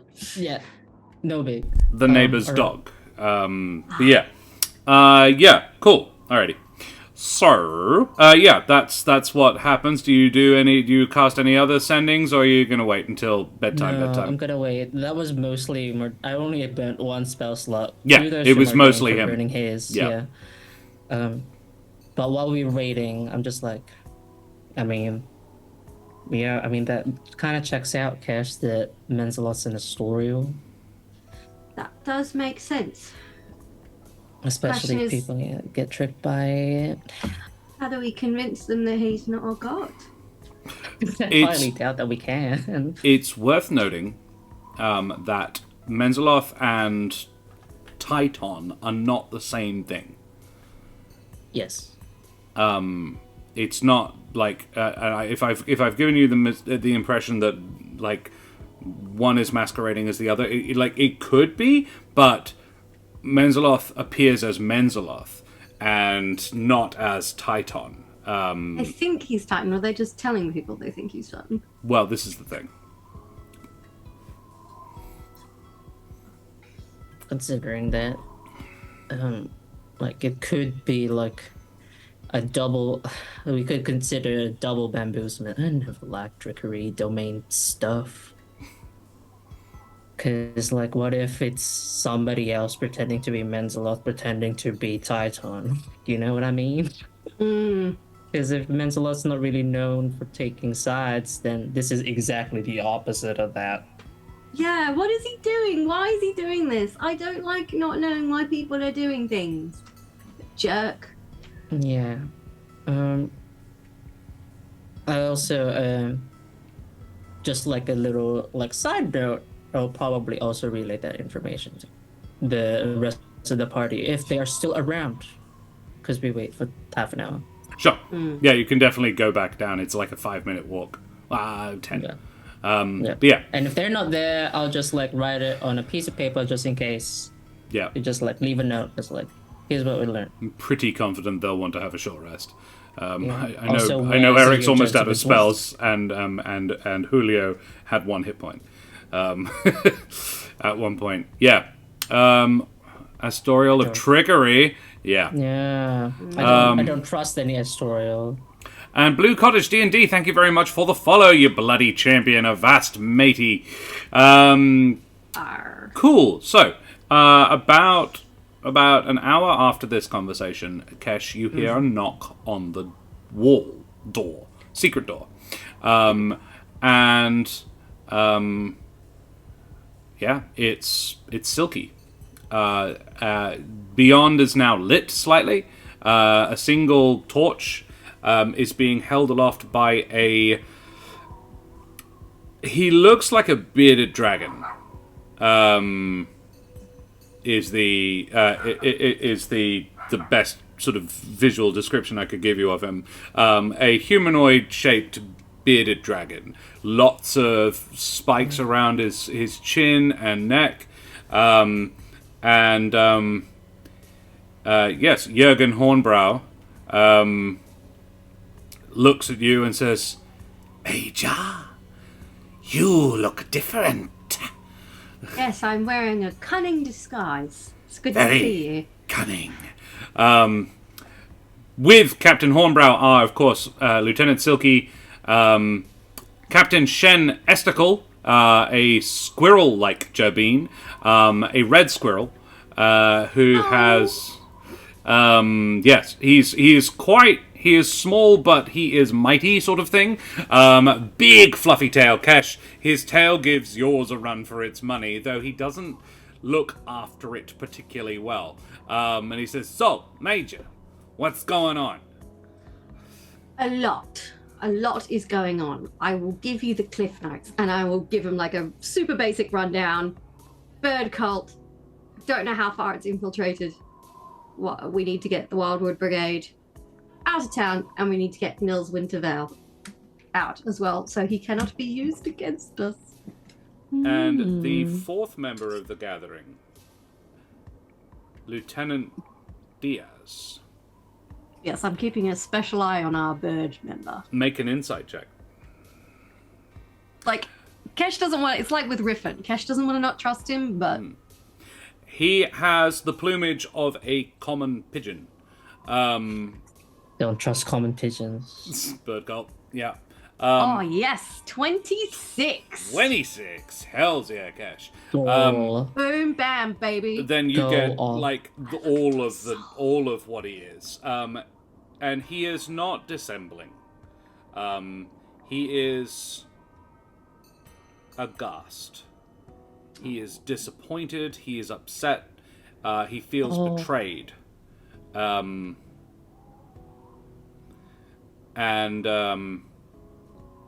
He doesn't know what to make of it.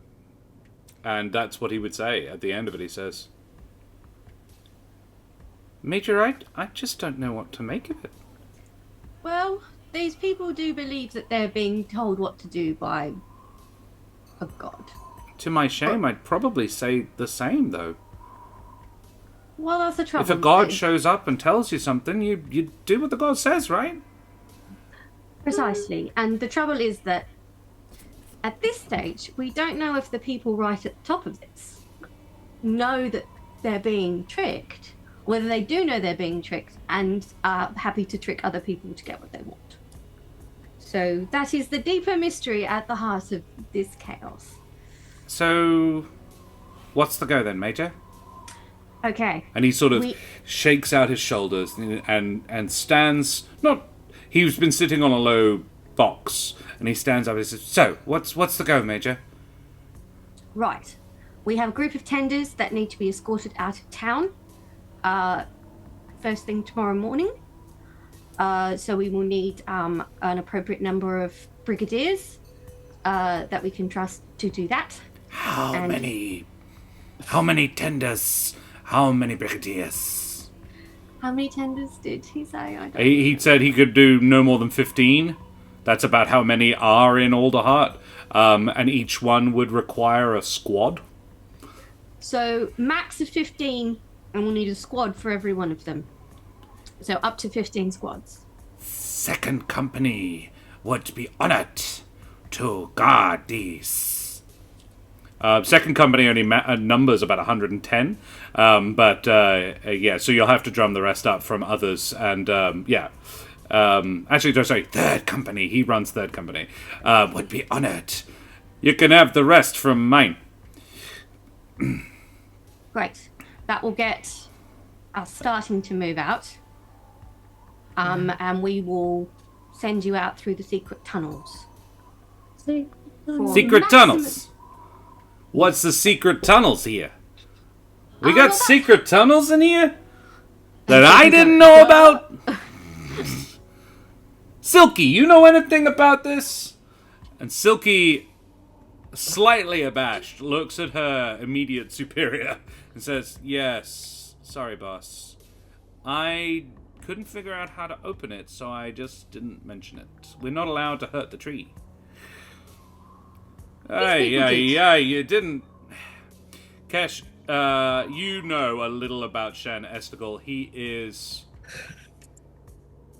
a ballsy dude. He is a ballsy dude, but he's also like, if one of your officers had a side hustle, was not 100% on the level, then yeah, exactly. He's walking here. Yeah, that's what I was told. So Shen Estigal, Captain Shen Estigal, is Chaotic Goblin's bought NPC. He described a squirrel Jobin with the personality of Joe Pesci. I don't want to go for the low-hanging fruit every time the name is mentioned, and I'm just like... No. So I will be specific. His name in full that was requested by Chaotic Goblin was Shenanigans Testicle. Yeah. So I have shortened it to a usable name. Oh God. Shen Esticle, and he's Josh, like, I need you to read Jack's last comment in chat in the voice. "Who knew about those motherfucking tunnels, eh? Pass the Gabool."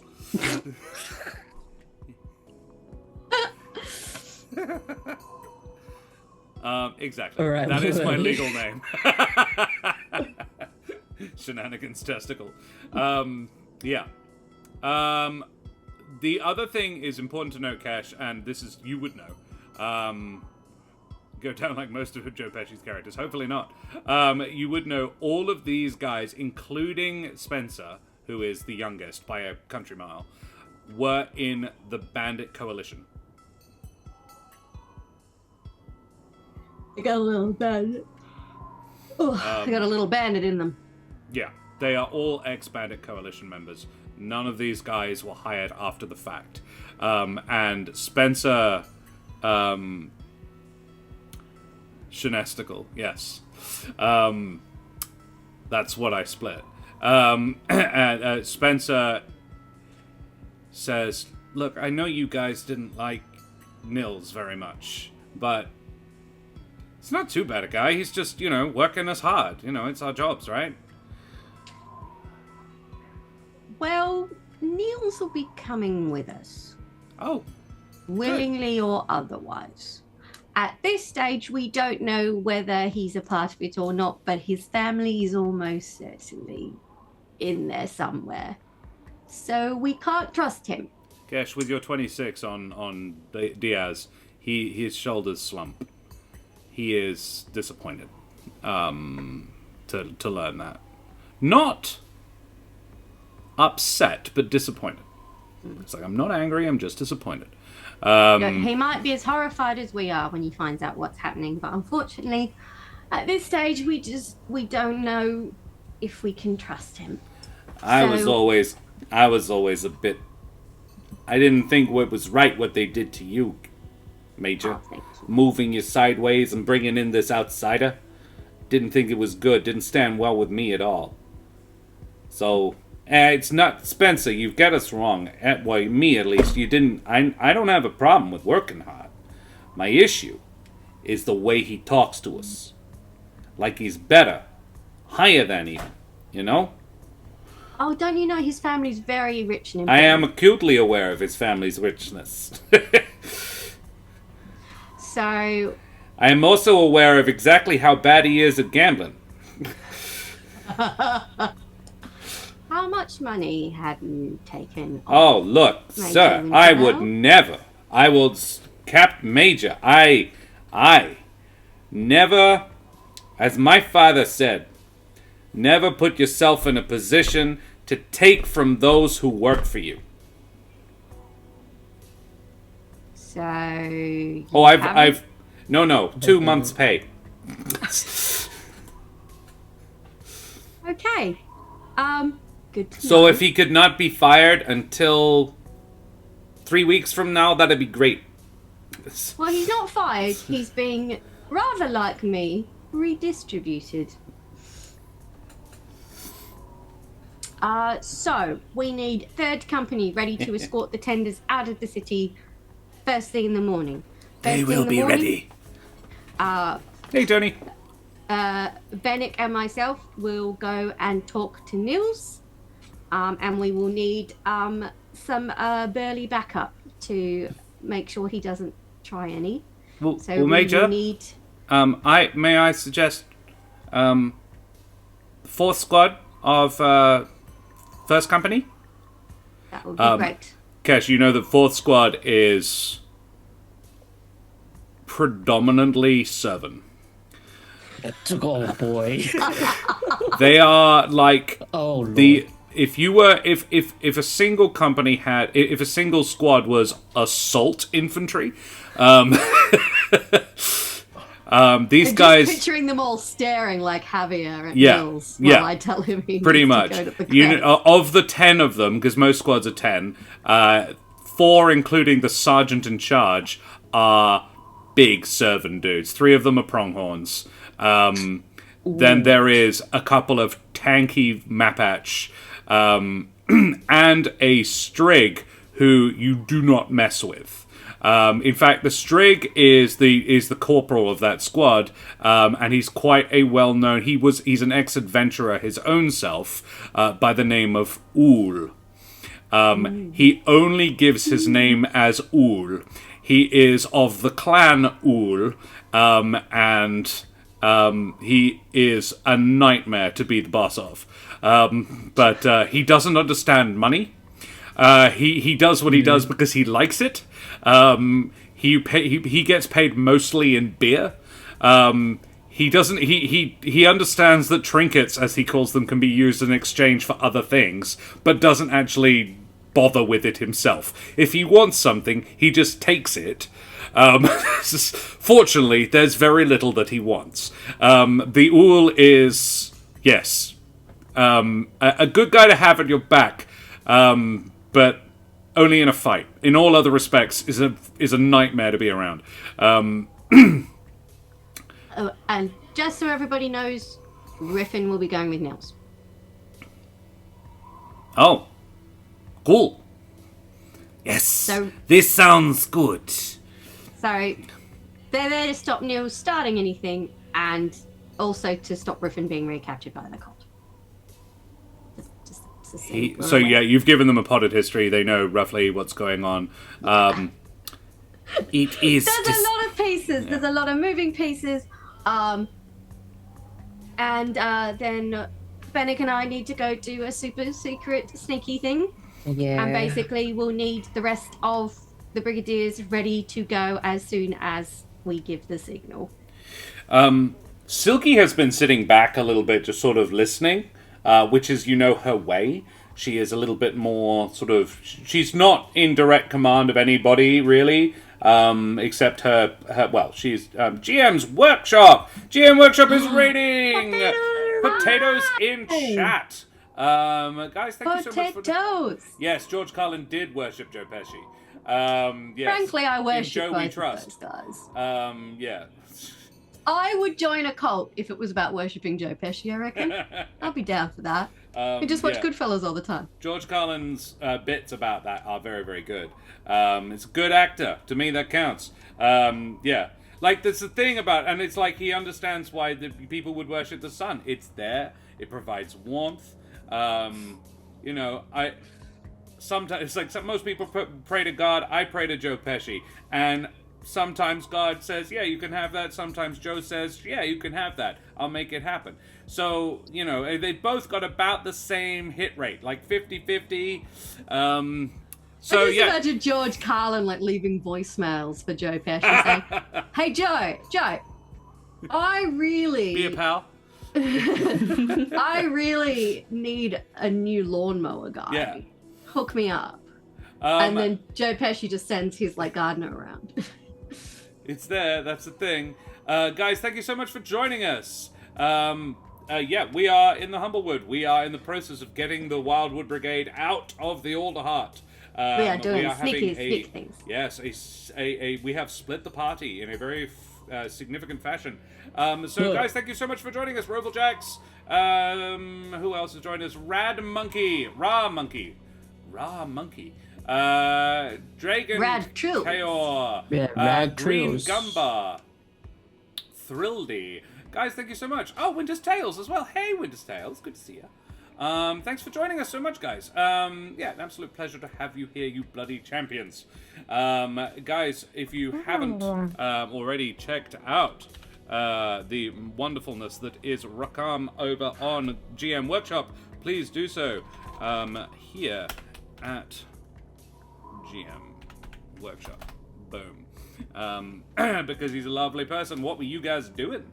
And if Joe says no, it's still entertaining. Yeah, exactly.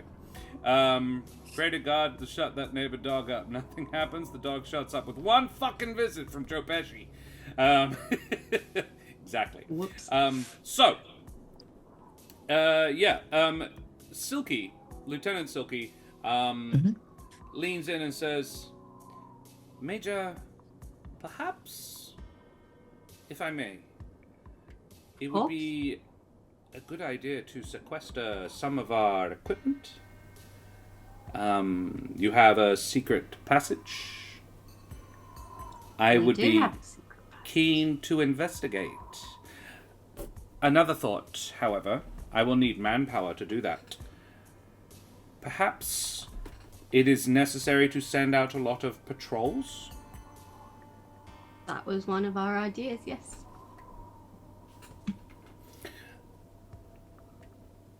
And after Nils has been shuffled along, what then? Well, Benneck and I have to go see one of the high-ups on the down low. And basically, depending on either whether that goes well or badly, we'll need to leave immediately after. So, basically, we'll need everyone ready to go.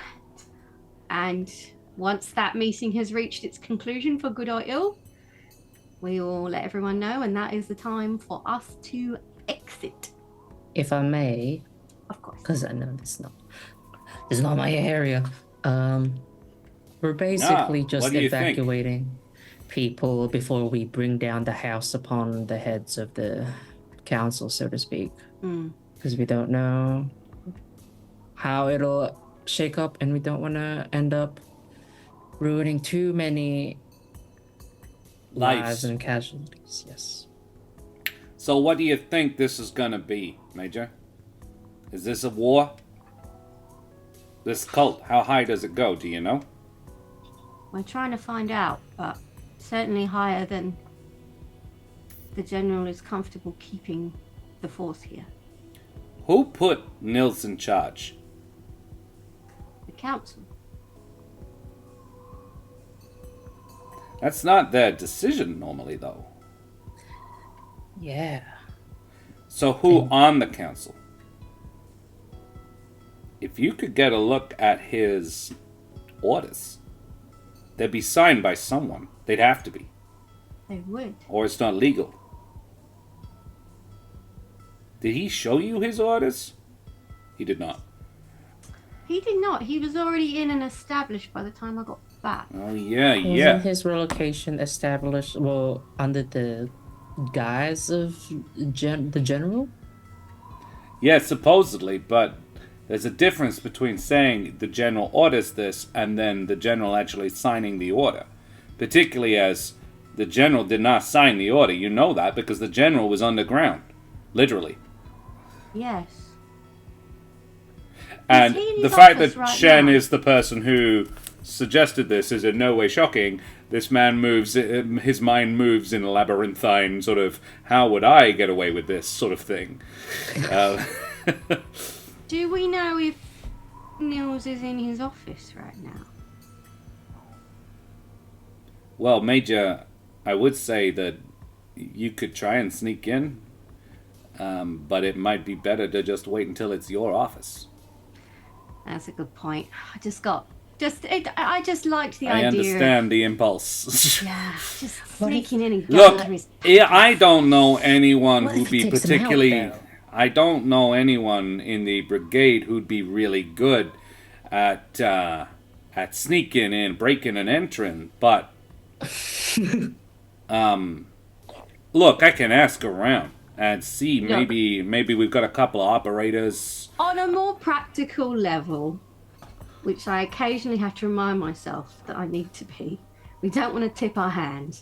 No, And breaking into his office tonight would probably do that. If we you're got right. caught. You're right. When He theoretically, doesn't know about this. He can't prepare. Yeah, it'll Well- be my office tomorrow morning. All right, I do just want to broach this out there. We could get into the office. It wouldn't be suspicious if we walk out from inside, right? As in, like, We don't have a guard on his office, so if he's not in it, and there's nothing suspicious about, say, I don't know, captain of second company knocking on the door. So I could case the joint, as a phrase which I would never use. Of course you wouldn't. You're a respectable person. I am, thank you. It's always, I like that about you, Major. You respect each other. Good. So, How long would you need? what, to determine whether or not he's in his office? You can walk in right after I knock on the door and discover he's not. If he is, then you turn around and walk away again. Then maybe, I don't know, a couple of members of 4th Squad just stay outside. Casual, like. Yeah, all casual, like, just... Because Karen really, really wants to do. if you really want to do it, I do have the big red button I can still press today. The dimension door button.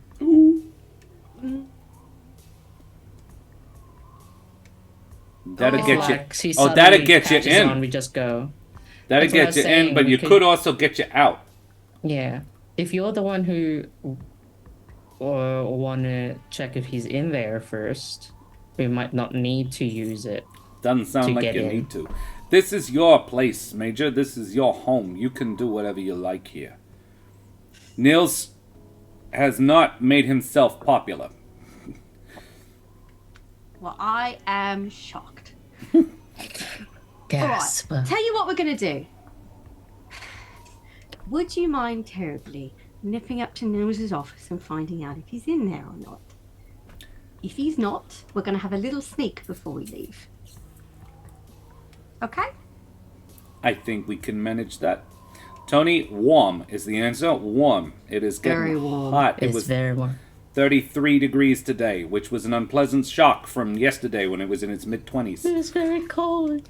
Yeah, it was lovely. jumps like 10 degrees. Good It's- old Yes, springtime. Yep, springtime in Perth. I had a freaking jacket on yesterday because it was so cold, and today I'm like, bloody Yep. Perth. I was teaching in an unair-conditioned upstairs dance studio this afternoon. Not pleasant. Do you, just so you know, I really don't want to do anything untoward, of course, because I No. am also a legal member of society. Of course, of course. We're all sir. expanded, so it's fine. I mean, I'm not And- bandit and, at all. Captain Hornbrow just hisses with laughter. That one is a... We're all respectable here, Bennett. Go ahead. Alright, do you happen to have like the blueprints of the building? Sir, I don't even know if such a thing exists. And Silky, unfortunately, is pulling out said blueprints from her desk. He's like, Oh, oh, Silky you does do what? possess them. I did wonder where that went, Silky. And Silky smiles at him. Basically, just sort of... These are not yours, Captain. I drew them my own self. Yeah, I was just thinking I never asked anyone to do that. I took as part of my job as quartermaster, I took an inventory. Part of that included, well, this room contains a secret door, which led me to suspect there may be others. How many secret doors are there in headquarters, Silky? Very disappointing, sir. Only 2. Where's the other one? One is in the cafeteria and simply leads to a storeroom. That is disappointing. What's a little confusing about it is why it was hidden. Perhaps the cafeteria had a different purpose before we took up residence. The other, on the other hand, is in your office, Major. And you know where that one goes? To the roof. Well, that is interesting. It's not a huge building. I would say it's like it doesn't house all 300 members of the battalion in it.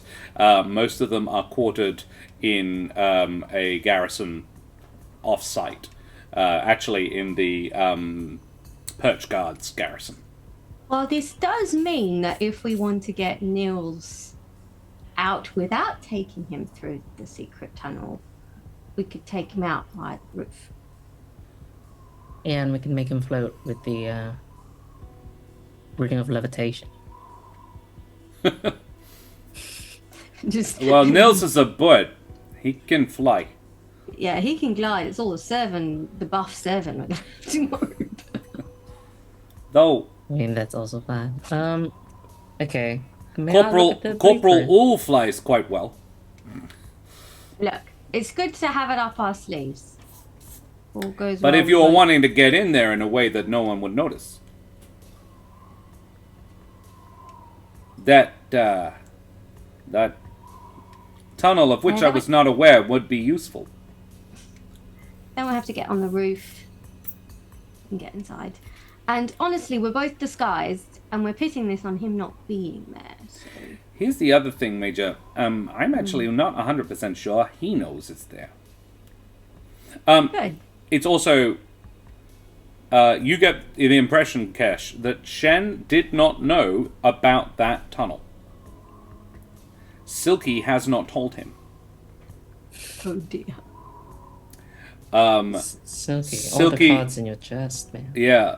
Silky was reserving that information for you, but it's interesting that Silky says, I have not informed the Major.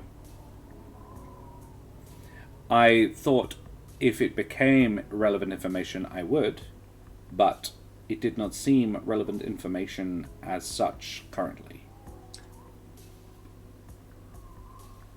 I should be annoyed at you not sharing pertinent information with your superior, but given the circumstances, I think you made an excellent choice.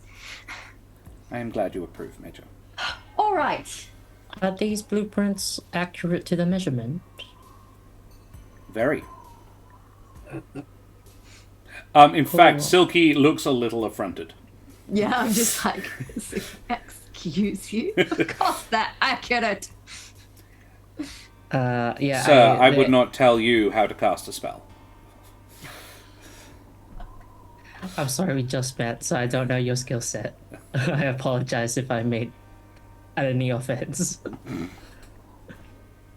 I studied the blueprints just so I know my potential locations within 500 feet of Nils's office. Right. In case, because I can just go 300 feet that way. And I mean, you can go 500 feet down and be back in your secret hideout. Yeah, basically I just like get a good 3D image. Yeah, sure. Because he's a smart lad. He is. Of it. Very well. In fact, make me a history check, please. But it's not a particularly high DC just to achieve this. I want to make it some sort of check. Bam. Boom. Natural Yes, 20. you can instinctively place yourself. If it is within the building, I will even let you use a lower level spell slot for the spell with that nat 20. Just awesome. in this one instance. Yeah. Just as long as the dimension door is in the building, because I've studied it really well. Yeah. I can use lower level spells. Yeah. But basically, I'll leave the decision to you, Kesh, wherever you want us to go. Well, when I cast it. Major, I might go for a short walk, you know? Yeah, have a nice stroll. We'll see you in a little while. Yeah. Yeah. Would it be 500 yards from the roof to where we are now? Oh, yes. As in, it would be less than that. Because if we had to, we could get out the secret tunnel in the office and then blamp back. Yeah. Silky says, Sir, it is also worth mentioning, as I have not, I don't know how to open the door. I have not entered the Major's office, and she says the Major in the sort of the royal way, like it's your office as well as Nils's office. The Major's office without their permission to search for the entrance to a secret door to their office that they are unaware of. Well, we've had a little bit of experience with secret doors now, haven't we, Benneck? So hopefully That's very true. No doubt you are fully capable of finding one. Yes, you are hopefully one we can with the open it building. in a way that doesn't involve kicking it in. Yeah. Yeah, it's on the right-hand side of the room. Cool, alrighty. I think we might have a short breaklet, because we've been streaming for a couple of hours now, and yeah. This is going about as fast as I thought it would, which is cool. Which isn't to say good or bad, just it is, yeah, it's lovely. You're Cool. doing great. I'm not gonna say it's good or bad. Yeah, we're at appropriately predicted pace. Yeah. Alrighty, we will go for a 5-minute break and be back very shortly. Thank you everybody for joining us. Thank you to our raiders, and Tony, good to see you, mate. We will be back very shortly. Say goodbye, everybody. Bye. Bye, everybody.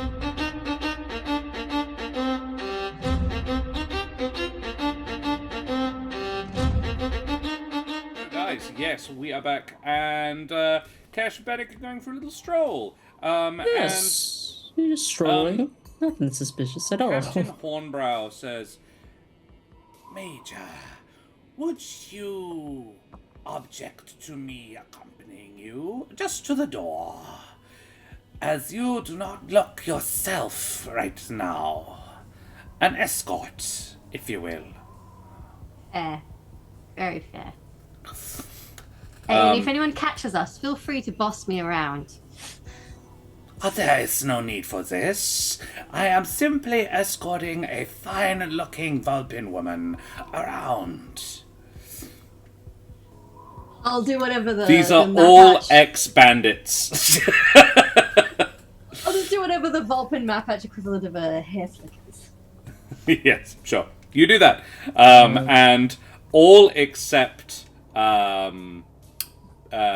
Lieutenant Diaz chuckle. Diaz is visibly uncomfortable.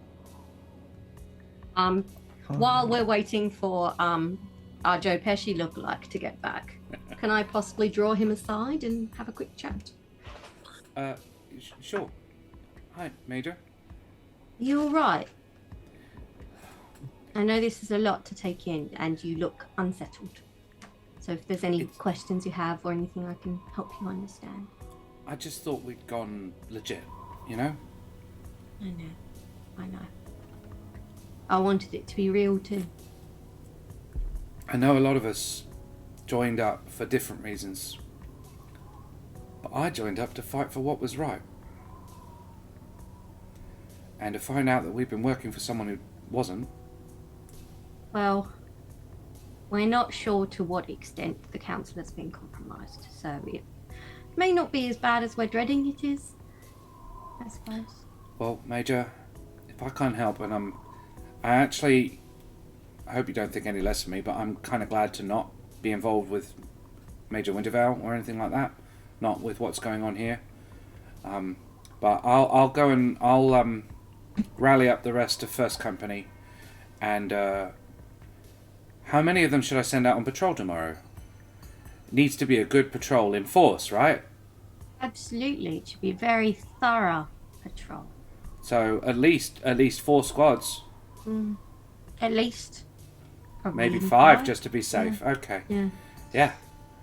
All right. But, that leaves Second Company basically in charge of Alderheart. well, for now. Well, exactly. But the Perch Guard have us outnumbered here anyway. Well, that is part of the problem, is that if they do want to take us out of action, they have the force to do so here, whereas if we're out of reach, we are beyond their control for now, at least. So I should probably inform you. I've been approached by a recruiter. Offered a well, it's not a promotion exactly. I'd still be a lieutenant, but I'd be bossing my own company. When did this happen? About a week ago. Gosh, they're stepping it up. But I'd be transferred to the Perch Guard. Oh, I see. Well, I'm glad you chose to stay with us. I told him I'd think about it. I'm glad I waited. May be useful at some point. Do you think I should stay? No, I don't think you should stay. But if Because we I needed could. to, I would. I know you would. But I was more thinking if we needed to send someone back in, you could say you've been hoodwinked by me. Well, you are very persuasive. And sneaky. Don't forget sneaky. Oh, I wouldn't know anything about that, Major. Cool. So you guys go for a walk with Captain The most Hornbrow. responsible man. Yeah. Yeah. The man who George Carlin trusts. No, I was meaning you're going for a walk with the lizard folk. Captain Esticle sort of passes you in the corridor and gives you actually doesn't even look at either of you. He stops and says, "Hornbrow, it would seem the Major's gone out for a family dinner. So it looks like one of us is in charge, and I'm feeling a mite tired. Might turn in early. So, have fun." He has seniority. And Hornbrow sort of winces a little bit. Like, his reactions are a little different because he's a lizard folk, and so he's a bit hard to read. But he makes a bit of a show of, like, muttering to himself as he walks along. But how much of this is for play, you actually, unless you want to roll insight, you don't know.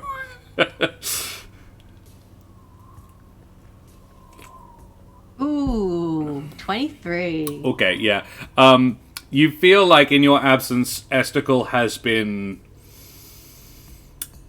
ruling the roost a bit, because Wintervale is a martinet, but not necessarily hugely competent. And so, yeah. Basically, you know, when the general's not around, the second in charge is king, and that's Shen. And Shen is good at working in the shadows, so, yeah, you can feel like... You feel like Hornbrow knows that this isn't legit, but it's not... It's very in character.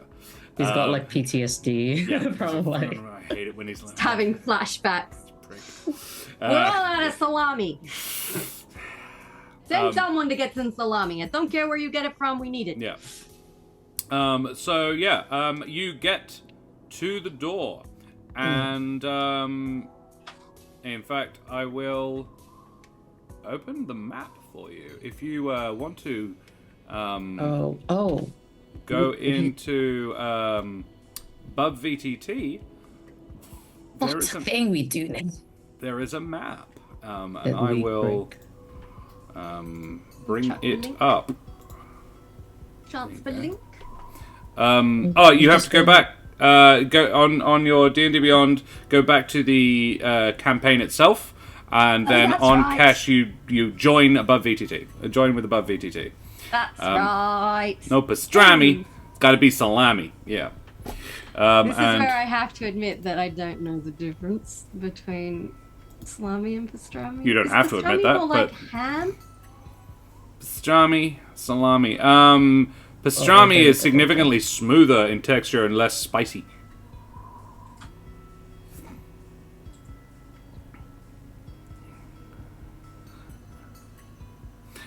So that's where you are. How do I do it? I'm trying to click. Yes, we are now using... You go to Humblewood of Monsters and Magic, and then where your character sheet is, it should have, like, because there's a list of names of characters in there. There should be a button on your character sheet that says Join Above VTT.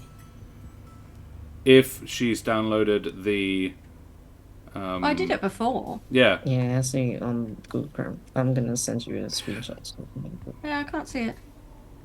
Well, Karen, look at the stream, because for the now we will sort of muddle our way through with that. You are basically, that's the hallway outside, and you are inside. Captain Hornbrow is going to... he has already told you ahead of time that he will go around the corner and loiter. However, there is a member of the brigade standing out... Yeah, try refreshing, actually, Karen. One of the brigade is loitering outside the front door. It is 4th Squad's Corporal Ool. And Ool is an owlbear of a strig. He is a man mountain, and he is comfortably 7 foot tall, and like he has to turn sideways to walk through most doors and duck at the same time. Yeah. It's awkward for him. He has a large battle axe and wears shorts. And that's it. I'm going to act like I don't know him. And he acts like he doesn't know you.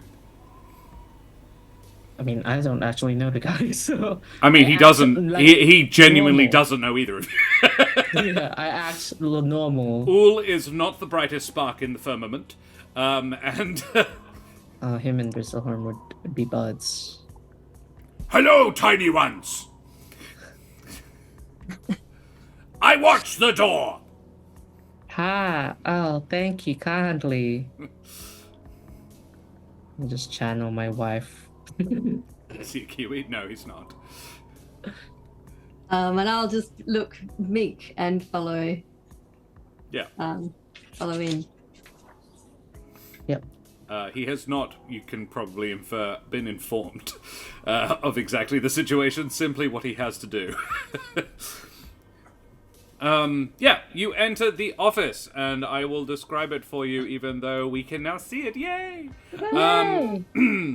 Let us, in fact, have a slight music change as well. Ooh. So, Nils's office is much as Kesh remembers it from when it was hers, a reasonably small space in the upper floor of the brigade's headquarters. The walls are wooden, though the upper halves are plastered and painted off-white above the wainscoting. There are a few more personal effects in here than last time, including, let's have investigation checks from both of you. Okay.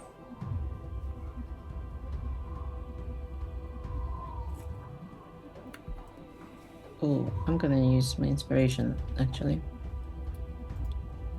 That is a juicy, meaty 18. Ooh. Oh, very same. good. Pair of 18s. All right. So, Kesh, you are very familiar with this office. It's yours.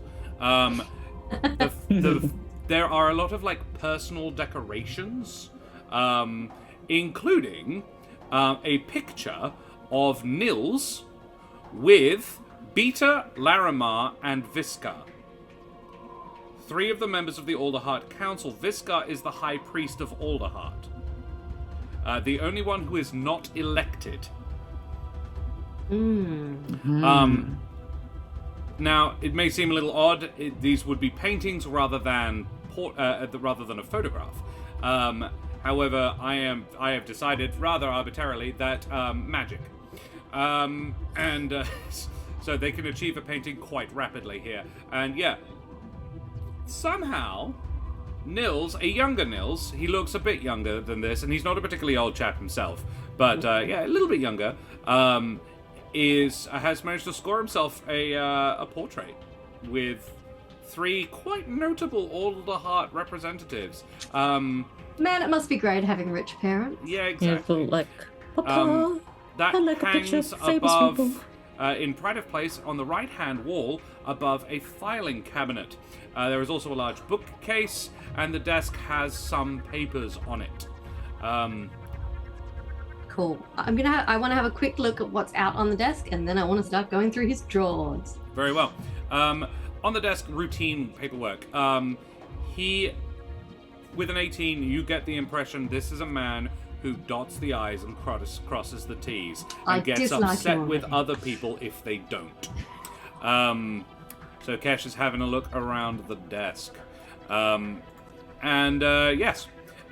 Searching through the drawers, fortunately for you, he is meticulous. So it's actually not particularly difficult to figure out his filing system. However, you do not find in the desk his orders that posted him here, but you would be certain that he would have kept them. To the filing cabinet! Yes. Benneck, what are you doing? What is this thing I'm next to? Does it have a bookshelf? It is, it's a bookshelf. What's here? With an 18, he is a student of military history. No. And so there are treaties, and there's the Humblewood equivalent of Sun Tzu. There is, Custer's Charge at Little Bighorn. He is... Great Emu War? Okay, yes, there Great is Emu War. the Great Emu War as well. The second Great Emu War as well, which is a larger, thicker tome. A fascinating artifact of Australian history for those who don't know. Google it. It's great. It's one of the few wars Australia has comprehensively lost. Emus need to be nerfed. Emus are terrifying. Yeah, they are very OP. Everyone's like, oh, they're so cute. I'm like, they're fucking terrifying. I've had one lean on me and I was like, oh, I'm gonna die. The picture, you're smiling hugs. in the picture, but... By that point I had established it just wanted hugs, but I'm just like, there should be a sign up saying that emu likes hugs. Because it's not trying to kill you. It just comes over and leans against you, and you're like, hey, buddy. Anyway, the bookshelf, there are a few religious texts as well. Okay. But nothing nothing unusual, nothing that sort of strikes you as, oh, that's a red flag. Gotcha. Like, in a world where gods are known to exist and occasionally happen, and, like, show up, reading about religion is not a weird thing to pursue as a mild sort of, oh, I'm interested. He's rich. Like, books are expensive. But, you know, it's probably worthy for Karen to note, more books in here than Kesh owned. A lot of these wouldn't be yours. These are his books. In fact, when you were here, the bookshelf was mostly empty. Not because you don't own books or like reading, though you don't. Own books, rather. I would say that Kesh probably doesn't own many books. I don't think Kesh actually has a home, per se. No. Never really had the chance to accumulate possessions. So acquiring a large quantity of possessions is not something a lot of people do, really, to be honest. In the filing cabinet, a third drawer down, you do find official orders and official documents all in a file folder. And one of them, and I'll let you guess, and Karen, if you can guess correctly, you can have inspiration. Who signed the order putting him in charge?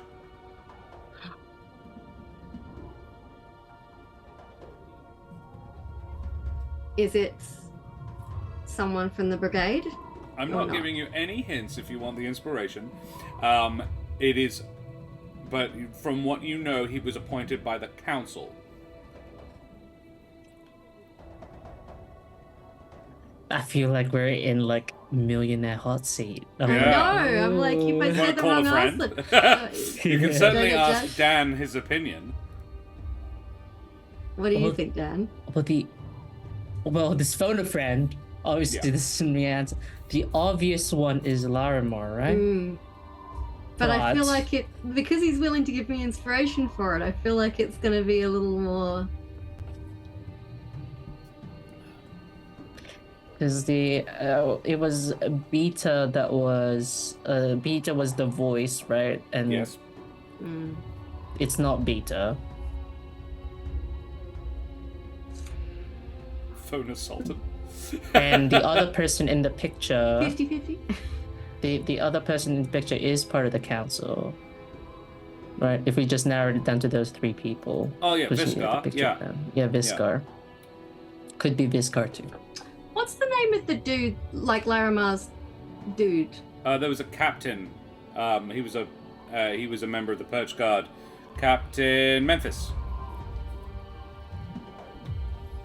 Is that who you're referring to? My gut says Larimar, but I'm really worried that's wrong. You should commit. Fine, I fucking commit, Larimar. Oh, wait. Would you like me to poll the audience? Oh, okay. Full-on millionaire hot seat now. Let's go. It's not a D&D, not a quiz show. Who gave the I order? historically don't do great at... Well, actually, no. Quiz nights are very much a mixed bag for me. Because we absolutely slayed at that film one we went to.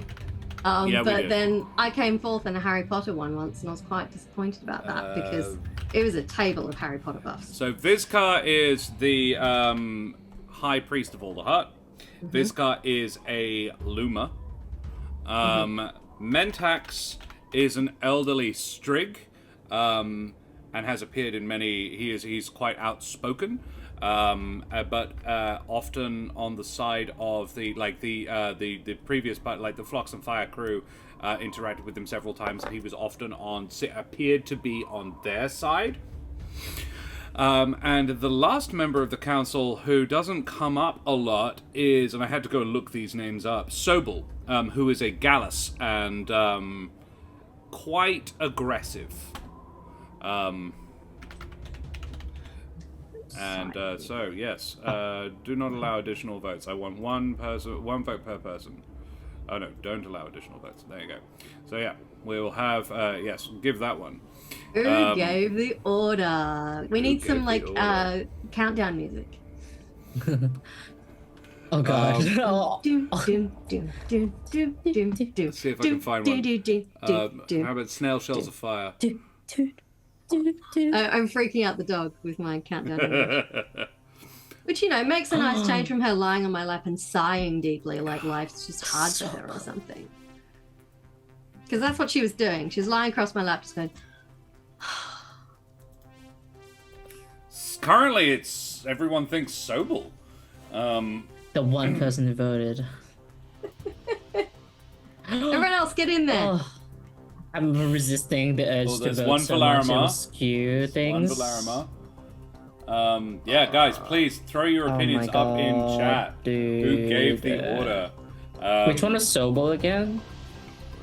Sobel is a Gallus and quite aggressive. He was, as I recall, the one who was pushing to have Beneseridan executed. Like, to have you guys assassinate her. Right. Back when it was Helvig. I remember that guy. They were like, fuck that. Of course, there is a chance that Josh is just trying to make me second guess myself. Obfuscate. Could all be a red herring. Oh, we've got a second one for Sobel. We've got one for Viscar. Can we do a rundown of them? So Larimar has obviously been our kind of point of contact. Yeah, Beats is the voice that we know that That we need to talk to. Yeah, and he's basically an unknown question mark. I didn't hear the numbers. Well, okay, so Sobel, it looks like it comes up Sobel, but Jack reckons Larimar couldn't see the thing.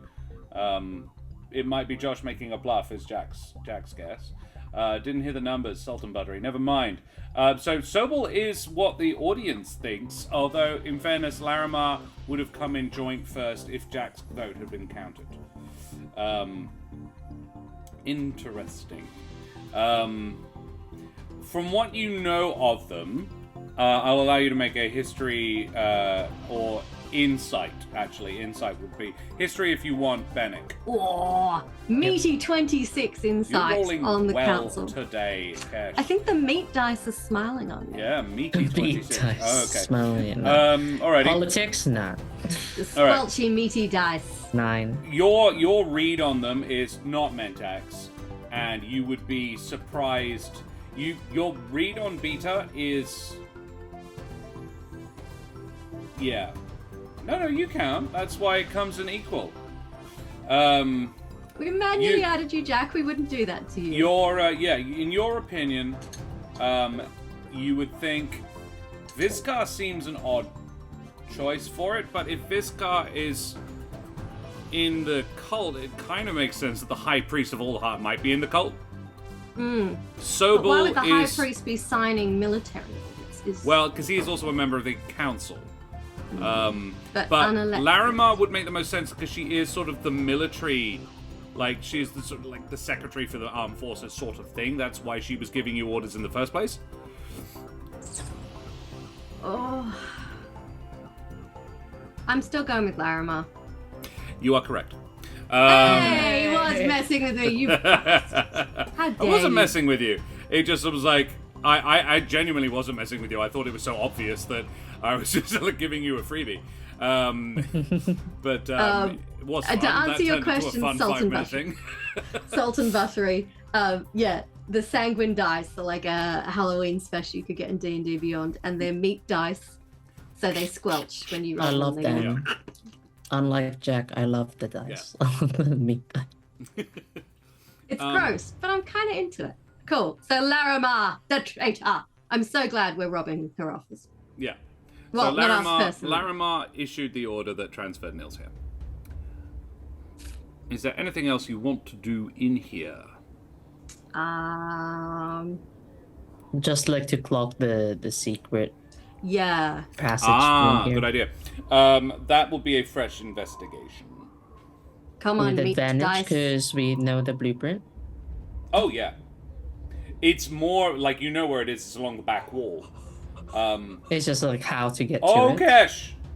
I just got a natural meaty 20. I'm going to have to Roll. disable those sanguine dice. That's messed up. Amazing. Maybe it's because my earrings are colored like blood. You do have a great earring, a cute earring. I didn't roll with advantage because It was more about finding the mechanism. Fuzzy or dice whatever. 5 ever. So, yeah, Kesh. There is a. It's because the walls are wood panelled. It's hidden in a seam perfectly. That would have been my guess. And when the door does creak open, you know how wood is like rarely laid perfectly neatly. It's not in a square or anything. So it's an uneven. It's not a neat door that hinges open. In fact, it doesn't hinge at all. It slides down. It pretty much just drops. That's so cool. And it's not smooth, it's not quiet either. And it drops until there's sort of a jagged bit sticking out of the floor that you would have to step over. Basically, it's a very simple catch mechanism. There is a knot in the wood that you have to press, and you have to press it quite deeply. You have to use your claw to actually push it in deep enough to make the catch click, and then it's basically just the whole thing falls. It's not weighted or anything, it's just done on its own weight, and it has a handle that you can see sticking out. Yes, a cute earring is that's the joke. Meat door. Meat door. It drops with a squelch. Yes. And yeah, it's got a handle on it that you physically have to lift the door back up into place, and you know that you can figure that when you get it up there, it would click back into. Benneck, I cannot believe how many hours I spent sitting in this office, and I didn't know that was there. It's quite a narrow corridor. It's cobwebbed as well, and with that nat 20, no one's used it in a while. I don't think anyone else knew it was here either. Probably safe sitting with your back to it. Yeah, to be fair to you, Kesh, I think it's quite hard to accidentally have it open considering how you really needed to push that button in. Yeah, it's not like you accidentally, move the candlestick and it just springs open. Yeah, no. You need to have a lot of intent to open it, it seems, so at least now you know. Now that it's your office again, or and knowing rather, is half when the you battle. will be. And now, Benneck, having sufficiently snooped, how do you feel about some food, more food and a good night's sleep? Yes. I think that'd be very wise, considering we've been going at this for quite some time. We probably need to pace ourselves, yeah? Hornbrow, think you could smuggle us back out of here? I could just plan for us if you... Tiny ones, do you wish me to retrieve the captain? Probably, yeah, before we blanf. Just to let them know, I suppose, what's up, if you want.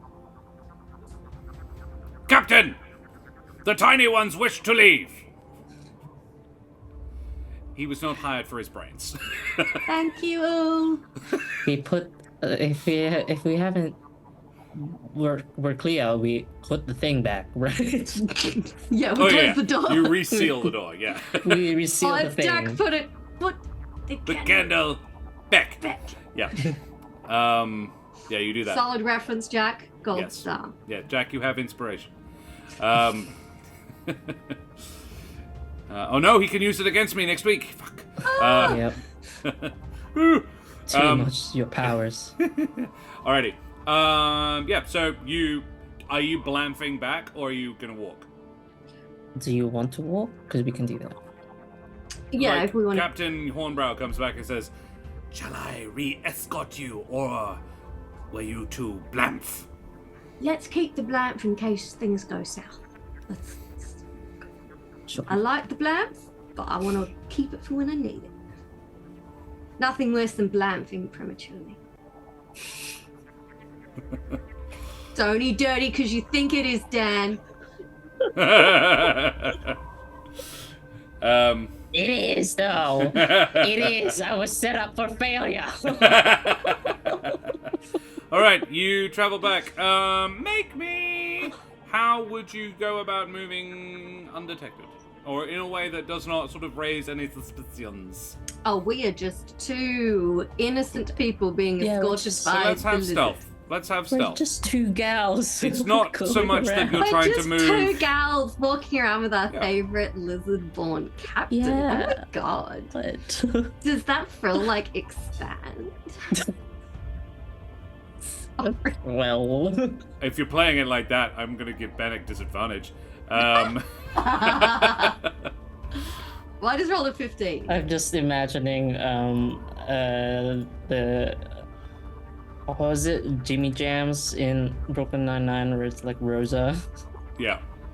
Look, I think this actually works quite well with the 15 and a 12. So I'm going to say what happened is that Kesh starts, like, playing the feminine wiles on Captain Hornbrow. He's got you one on each arm as he says, "Perhaps, ladies, I can take you for some dinner."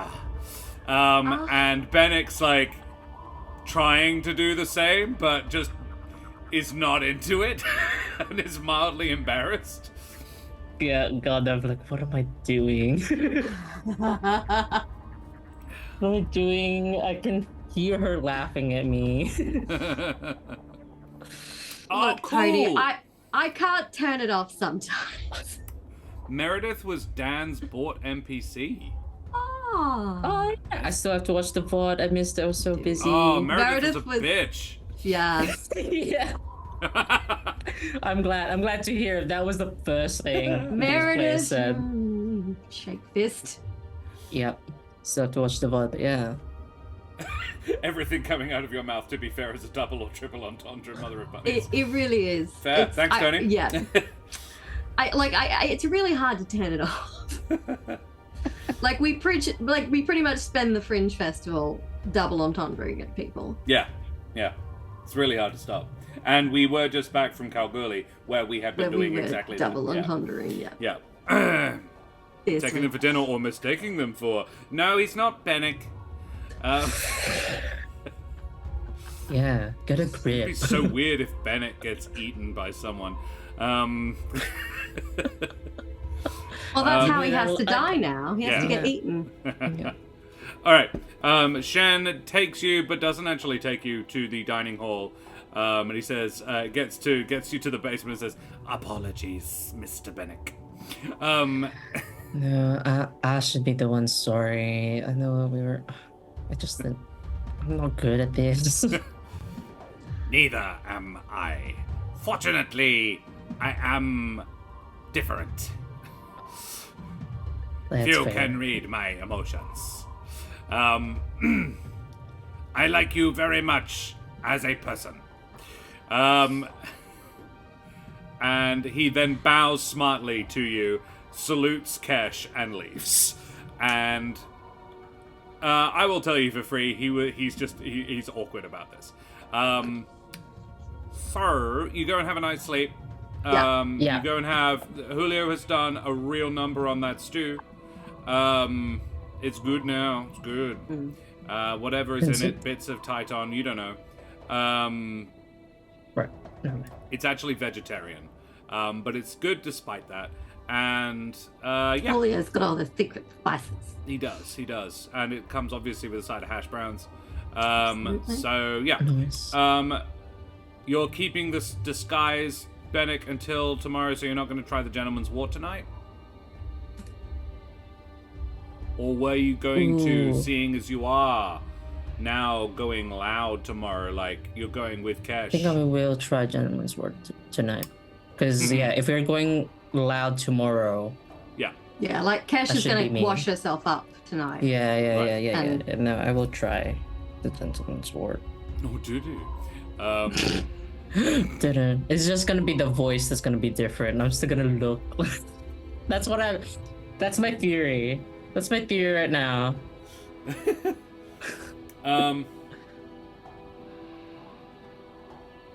Okay.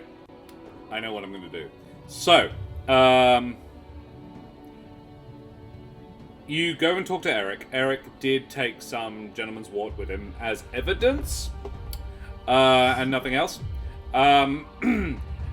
You I'm about to ingest the evidence. I'm sorry. only some of it. Okay. He brought a bag or two of it, and you only need like a palmful. And you'll be aware that you soak it and then sort of mash it into a paste and then chew it. Which I presume you do. Yes. And It's very rough too, considering it's a bird folk chewing. It'll be like, nah, nah, nah. Benneck, make me an Arcana check. It's like when you watch parrots eat seeds and like 90% of it is coming out the sides of the beak. Yeah. No, yes. You're very cute. My bad. Sorry, I did swap it back to dice on 1, but I didn't actually cut to it. My apologies. Thanks, Jack. How'd you do? 16! That's pretty good.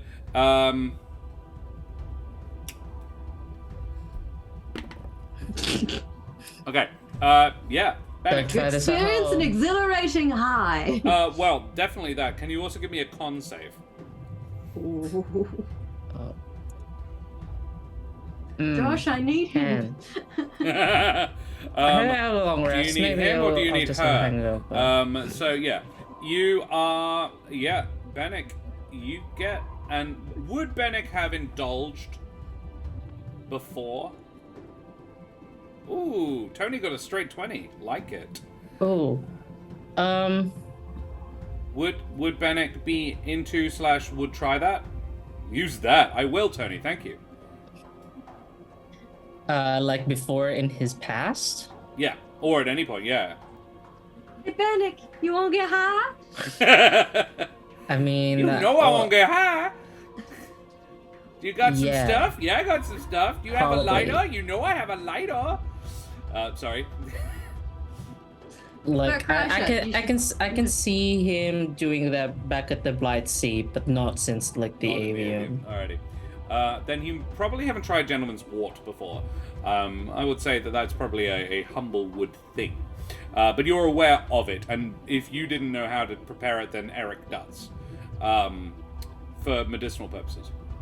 And yeah, Strictly medicinal. You get a pretty decent high. Like, having never been tripping balls my own self, I think you get giggly.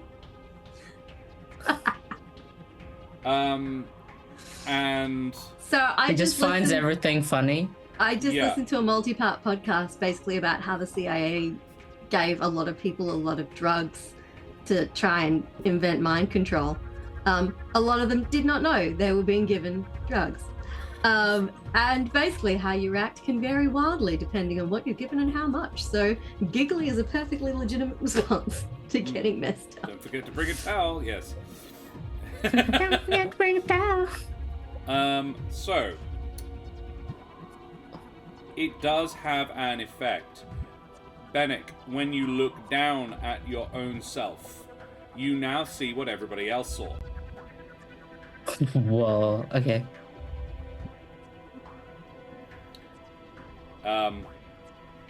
Yeah. So that was that night. How would Benneck react to that? It just sort of solidifies it. Now you hear the voice too. Now you can see the femme. Wow. Whoa. I sound hot. Damn. I look good.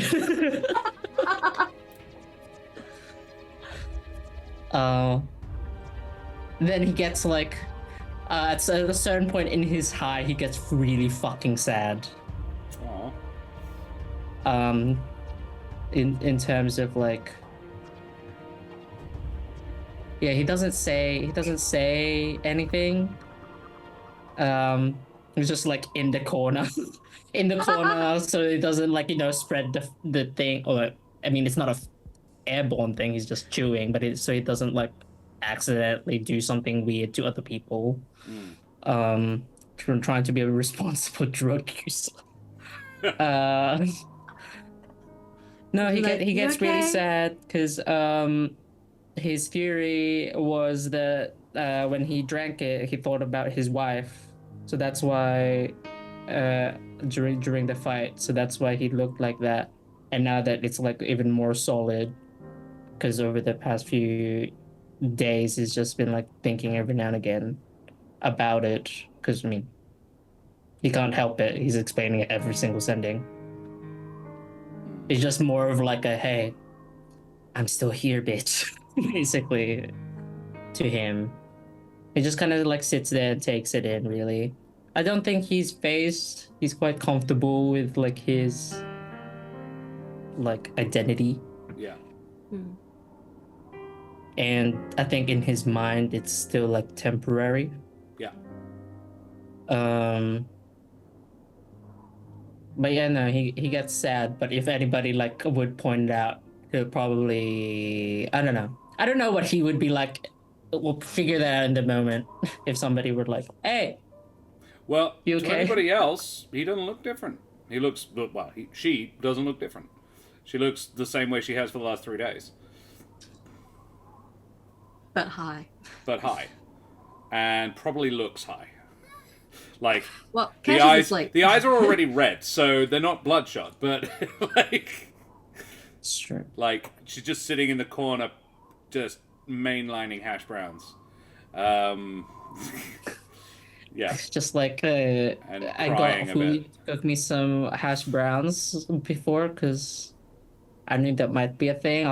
I might get hangry. I actually might say, would you accept company?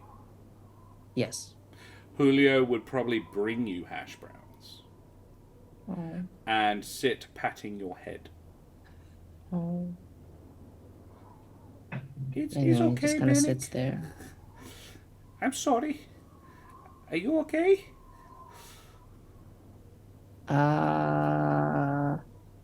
Do you want some hash browns? Yeah. I'd like some hash browns. I hear they're good for you. When you are like this. They're just kind of like chewing it. Yeah. He's not okay, but the shit he needs to be done. Shit needs to be done. I don't feel comfortable having the conversation I would like to have as someone else's character, so I'm not going to. But I might retcon it later. Hell yeah, that's fine. That's why I'm also like, yeah, he's not probably gonna say anything. Yeah. Yeah. So, following morning. Benneck, do you prepare for, like, a hangover? Like, do you do anything to avoid, like, negative consequences in the morning? If I don't know what Gentleman's Wort does, I probably don't know how to... Fair. There isn't much of a, like, the come down isn't too bad. The following morning, Benneck, you wake up, and initially you don't notice anything different, and then you realize why you don't notice anything different. You are back to you. Hey! Benneck! You look like you again! I pinch myself. Just to make sure. Yeah. Two-step verification is a must these days. Yeah, that was Tony's nat 20. Meant that it didn't, you didn't manage to beat the arbitrary roll with your arcana, so it delayed the reaction. And Gotcha. That, coupled with your low con save, gave a little bit of extra fuckery, which was fun for me. I'm just going to shuffle the story along a little bit. Julio has already left, but has left you guys breakfast. And you guys head on up out of costume this time around. And Kesh, you make your way up to Nils's office. I like to thank Modane later. I stride through the hallways of the brigade headquarters like I own it.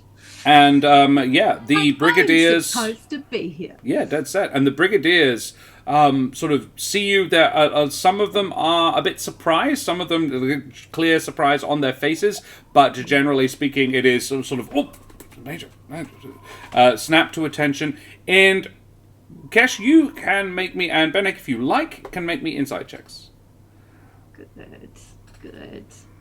Good. Do I get to say rumors of my death have been greatly? Dirty 20! They're not surprised that you're there. That's not what the insight is for. Danny, you gonna make one? Yeah. Oh boy. It's not gonna be good. 14. It's not bad. 14's not 14. bad. So yeah, these people, Benneck, you have noticed they are. Your experience with the Wildwood Brigade is limited, and you know they were based off a paramilitary organization, not professional military. But they looked sloppy.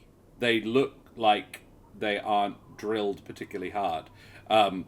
Which is odd, given that you know that Nils is a martinet and has probably been drilling them really hard. But they don't move like pros. However, when Kesh walks through the door, they are smart and to attention. And Kesh, that's obviously your impression as well. You're like, They remember. Yeah. Shouting, screaming doesn't get the job done, not with these people. You need respect. And whilst they obey Nils, they respect Kesh. So, Kesh, you make your way up to the door of Nils's office. And I might bring the map back, actually. Is there anyone standing outside? No. And the door is closed, but probably not locked. Look, I'll knock. I'm a polite person. Dead set. Authoritatively.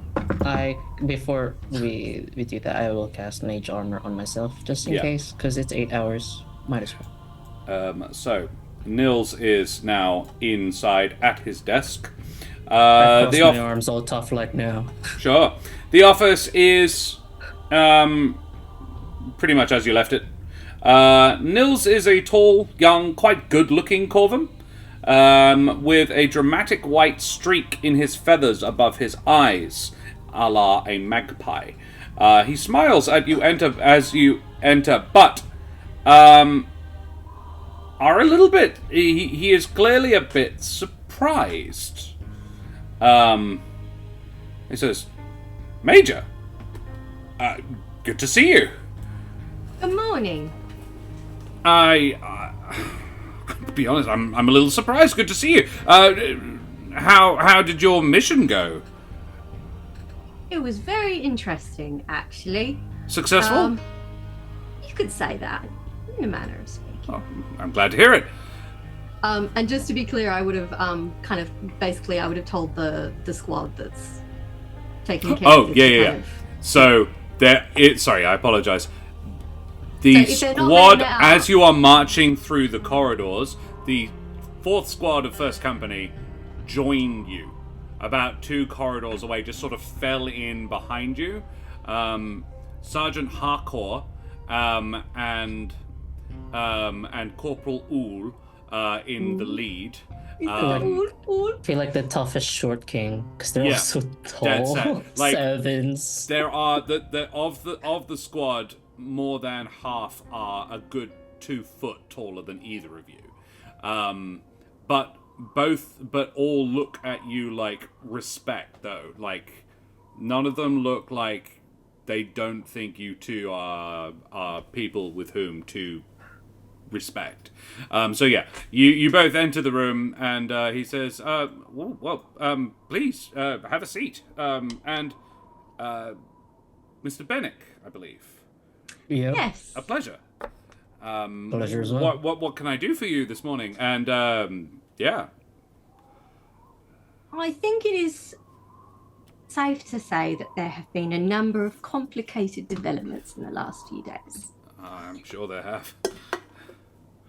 Though, before I get into that, I am interested how things have been going in my absence.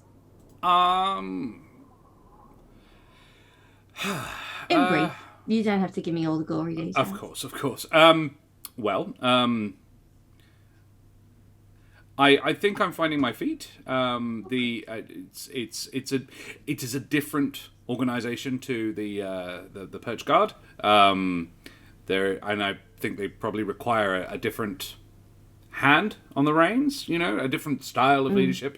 And I think I've settled in well. I think the troops have accepted me. They needed a little bit. I imagine you know this as well. They need a bit of a firm grasp, firm hand at the wheel. But from your time in charge. I'm sure that was what you found as well. But I think, we've got an understanding now. But generally good. They are. I've increased the training regimen quite a lot. That seems to have sort of made a lot of them knuckle down. Salt and Buttery, take care, buddy. Thanks for joining us. And all quiet on the home front, I suppose. There's been a few...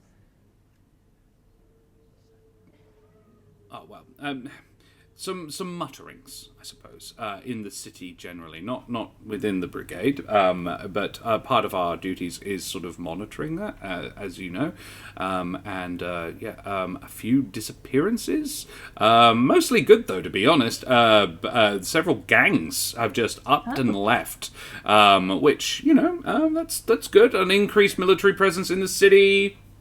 That might have been why, The brigade does patrol. I have started sending patrols down into the Undercommons. See if I can't move a few of the others along rather than just letting them shift into the vacated spaces, if you know what I mean. I don't think there's anything else to report of any major note. What brings you back to Alderheart, Major? I have had orders from the general. Ah, I see.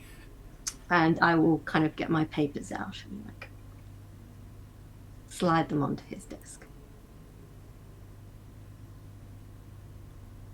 Ah, I see. I've been reassigned. I presume you know the content of these orders. Yes.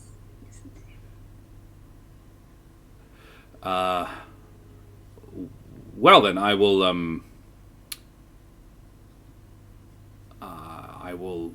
organize to transfer. I've obviously this has been my office for a little while, so I have made myself at home. That's all right. I'm leaving again shortly myself, so if you need to leave some stuff, that's fine. Oh, you're not taking up residence again? Oh, I am, but I have other matters to attend to immediately. I see. Could I do an insight check on you? You can. To determine what exactly? Oof. I only got an 11, so I don't know how much you're going to get. You do have inspiration. I do have inspiration, and you know what? I'm going to use it. I want to know kind of like he's acting kind of baffled and compliant. Yeah. But is he actually baffled and compliant? Very well. You might need a little bit more than an 11 to be certain of that. Yeah. Yeah, so I'll use my inspiration to get his measure right now. Reroll then. I'm going to roll worse now. Come on, Kesh. Hard to roll lower than a 4. But you've been rolling well all night. I know. Here's where it slips. Hey, 19. That's 19. All right. I want to keep an eye out for any... Well, I'm not, good at, reading people's emotions. I don't focus much on that. I focus more on if he's making, any sudden movements, the equivalent of, pressing a button underneath the desk to be uh-oh, I'm in fucking danger. All right. Perception. No. That's just a... No. Yeah. Yeah, that's just... Not a bad idea. Yeah, fuck. But yeah, I keep a pulse on... He does not appear to, but... I keep a pulse on Kesh just in case, if she wants me to do something. Yeah. He says, I will... it says here to bring a guard. Yes. I will organize that. That's all right. It's already been taken care of. Squad 4 will be escorting you. Along with another high-profile person. Oh, I see. Kesh, he knows who Squad 4 is. You're going with the big boys. He's like, so my question is, how... So, with a 19, he is possibly a little hurt. But he seems genuine about his confusion and surprise about this. In fact, with a 19, I would say you get... He feels like, correctly, that he is the pawn in a bigger game. He has clocked that. He may not have realized it before. And he sits back in his chair, which you notice is not your chair. It is a much... put my chair! It is a much comfier looking chair. Oh, I'm keeping it then. Yeah. The second kind, Tony. He is a pawn AWN. He says, Major, can you tell me what's going on here? My question to you before I answer that question is, what do you think you already know? I worry I don't know anything. I was worried about that too. If it's any consolation, you will soon know a lot more. Not necessarily. I'm going to a former bandit castle with a dungeon. Escorted by the biggest, nastiest gang that operates in this barely disguised criminal organization that we are trying to make a legitimate enterprise out of. And I feel I am being manhandled out the door. Am I wrong? Not exactly. That I have to manhandle you if you don't go. Oh, I have what would seem to be legal orders. From the general, who is my direct superior. I am given an order, and I will go. Squad 4 was not necessary, Major. I would have If it makes you feel orders. better, they're not entirely there for you. Who is the other high-value guard? Do I want to tell him or not? Well, he'll find I'll out when tell they him. meet him. I'll tell him. Yeah. Yeah. I'm reckless I'll now. let Benneck drop that one. That'll be Yeah. fun. I'll just glance at Benneck and be like, do you want to tell him? I mean, yeah. What? I mean, he should be informed of his job. It's Riven. You know? Riven of the Defenders of All the Heart from The Ash Knight. yonder. Yes, I know. Yeah.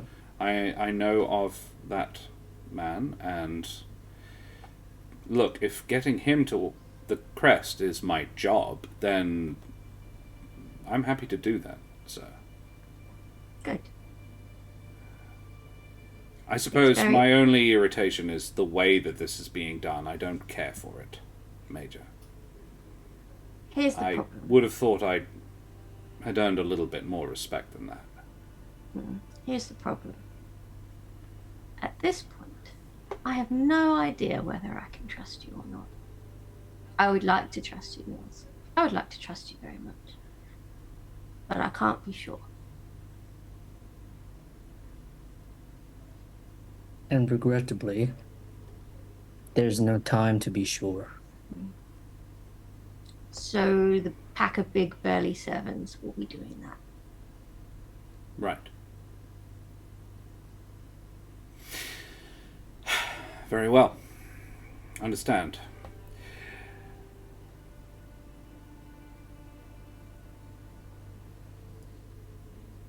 Will I be Also- permitted to confirm my orders and the legality of them with the council? No. I thought not. Will I be permitted to communicate with my family about my reassignment prior to going? No. I am, in fact, then, under arrest. No. You can't have it both ways, Major. Can. The Wildwood Brigade is really about having it both ways.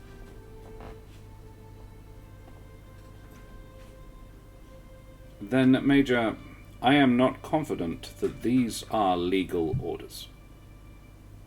Please don't make me have you tied up and carried to the crest by a bunch of servants. I feel real bad about that.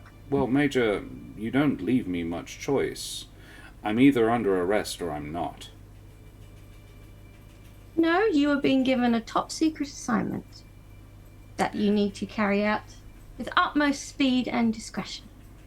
Major, I've noticed an awful lot of language like that around this place. Captain Esticle is extremely proficient with it, and I know what it means. You're trying to give me some sort of out, but it's a little late for that. You came in a little hard early on. Let's just say I've been stabbed a lot lately, and it's really worn down my patience. Then, Major, please, tell me why. Because the council can no longer be trusted to act in the best interests of the humble folk. And whether you believe that or not, that is the situation as I believe it to be true, and it's certainly the situation as the General believes it to be true. And since you are under the General's authority, you can choose to trust her judgment or not. Make a I'm persuasion. just gonna give like a.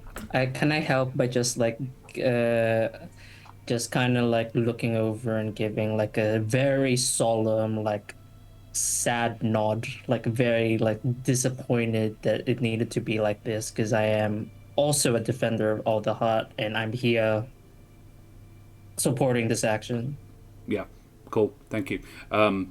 Then it is with advantage. Persuasion.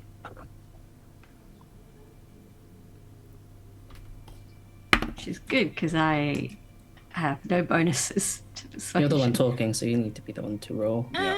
Oh, a 9. 9 and a 7. He's gonna attack me, isn't he? Fortunately, I rolled very low. Good. I rolled a 3. And your words were good words. They are much better than your rolls, unfortunately. But I think that's the dice playing out well.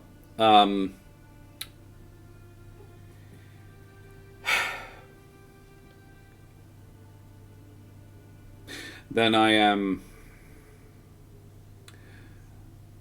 willing to accompany 4th Squad and Riffin, a nobleman who I know and trust and knows my father. And I think my father would say he trusts Riffin too. So I know I will have at least one man in the crest who I trust. Until such time as the General proves or has decided that they can trust me. Good. Kesh, you should know. My orders came from the council. You know this, yes? Why do you think I came in a bit hard? Yes. I was given this assignment by Larimar. That's what I thought. Larimar recently tried to send me to my death, so we're not on the best terms right now. The look on his face is surprise. He says, "What proof do you have of that?" Well... I'm not saying I doubt you, Major. I want to know. Well, it was kill or capture, and unfortunately we got to flip that around on them. How do you know kill or capture? How do you know this? Because they told me. And I can be very persuasive. I believe you. So you encountered a group, a crew, a... Who? Yeah. A mixture of nutters, disreputables, and terrifyingly powerful magic. And you survived. I got a good crew. That was like punch Benneck in the shoulder. Ring hits the mage armor. Very well, Major. I will get out of your office. I want it on record, Major. I don't particularly care for how this was done. But I acknowledge your right and the General's right to give me orders, and I will go. If it makes you feel better, it's not personal. And believe me when I say that. I do believe you, but it doesn't. If anything, it really does. Makes it a little worse, actually. It's poor comfort. Yeah. I would prefer that this was something I had done. Mm. That way, it would be just. Good day, Major. Fucking hates my guts now, doesn't he? A little bit. He'll come around, maybe. Cool. Yeah. All right. Well, I think we will leave it there. I wasn't bad being a dick. It's not his fault. It's not my fault either. No, his neither fault, of you. He is a pawn, and he's just figured out how. I knew much it of though. one. I was Yeah. like, I feel like he's just there. Yeah. Yeah. Daddy definitely knows, but he does not. So, ladies and gents, that was a splendid session. We didn't get to beat her, but I actually kind of cool with the other two being there for that.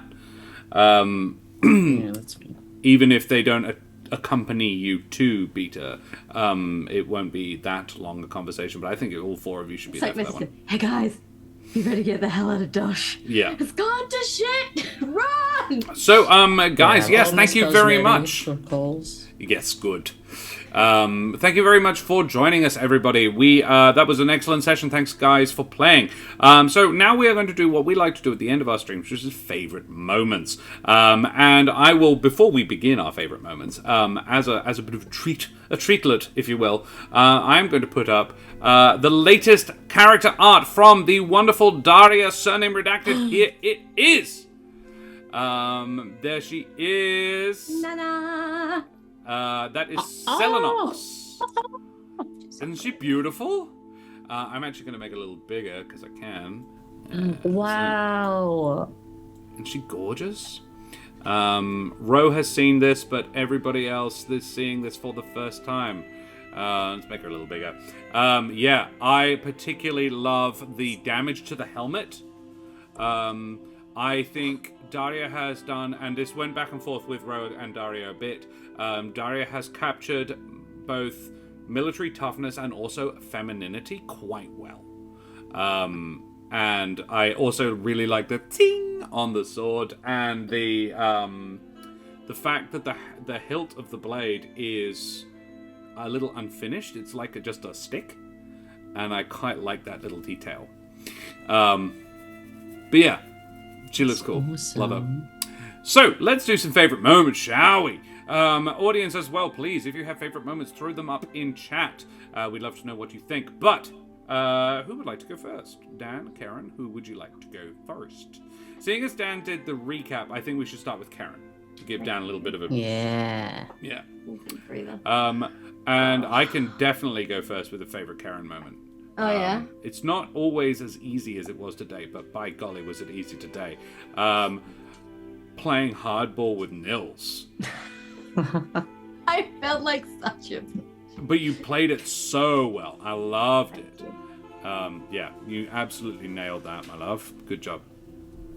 Yeah. I like just Kesh's like relationship to her like direct subordinates. I love that bit in like the planning stage of the like the plan for today and like whatever, and how like everyone was on board. You know, I felt like there was a lot of names that just got thrown at you, but you were like right in there. I can just interact casually with all of these people. It's great. Yeah, that was very, very good. I was occasionally just sneaking a look at my notes to remember everybody. I did warn Karen ahead of time who the names were and what they looked like, but she had never interacted with them at all. And I think doing that on the fly was very, very cool. And further to that, I would say you had a good, like, I hadn't planned much about them, but they had a good dynamic. Yeah. And it was basically just you interacting with me and 4 different guises. And I won't say any more, but yeah. Conversation with all the voices in your head at once.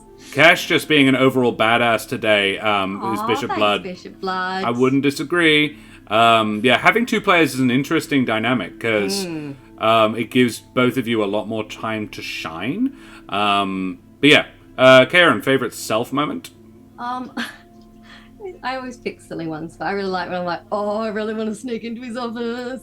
Yeah. I felt it. I was like, I want to support this decision. Like, this is foolish and reckless, and I want to do it. No, I want to be like, I can't always bamf us out if shit is bad. Yeah. We can try. Bamfing was not required. Yeah. I was just like, I'm going to kick myself so hard if we get busted, like, just sneak. I also liked, on the flip side, I'll give a second one, because I liked your interaction with Spencer Diaz, Lieutenant Diaz, who was feeling not as groovy about it as everybody else, and you being sort of bigging him up, the young kid on the staff, and I liked your suggestion at the end to him as a sort of a bone a little bit. It had the feel of, I'll throw the kid a bone. It might be useful to have somebody who could sneak in later on. And he was like, it was very natural to me to say as him, ooh, no, fuck yeah, I can do that. Let me show you, Major. Let me show you how good I am. I want to prove myself to you. And was very... Because we can totally leave and then have him, like, turn back up, looking a little roughed up. Rough him up a little bit, yeah. And he's being like, I had no idea what they were doing. This is Sign crazy. me up. I want in. I want to join the Perch Guard and defend the Bird Folk and Alderheart. So it's a totally. good little ace up our sleeve. Yeah, that's that. Cool. Well, favorite Benneck moments. Favorite Dan. I'm like, it's almost like an anticipatory favorite moment. I'm really looking forward to Julio and Benneck having like the conversation. When we saw his tits on children's floor. Yeah. Oh. I thought that was really cool how you dealt with that particular scene, but my favorite, I had a couple for Benneck as well, but the first one I would say is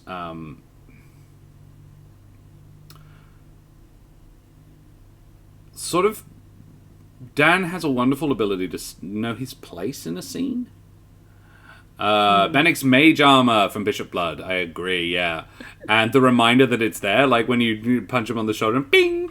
That was really cool. But yeah, Dan has, I've said it many times before, there's a subtlety to the way Dan role plays. And knowing his place, knowing what the scene needs, and being what it needs, and being the person in the scene that it is necessary.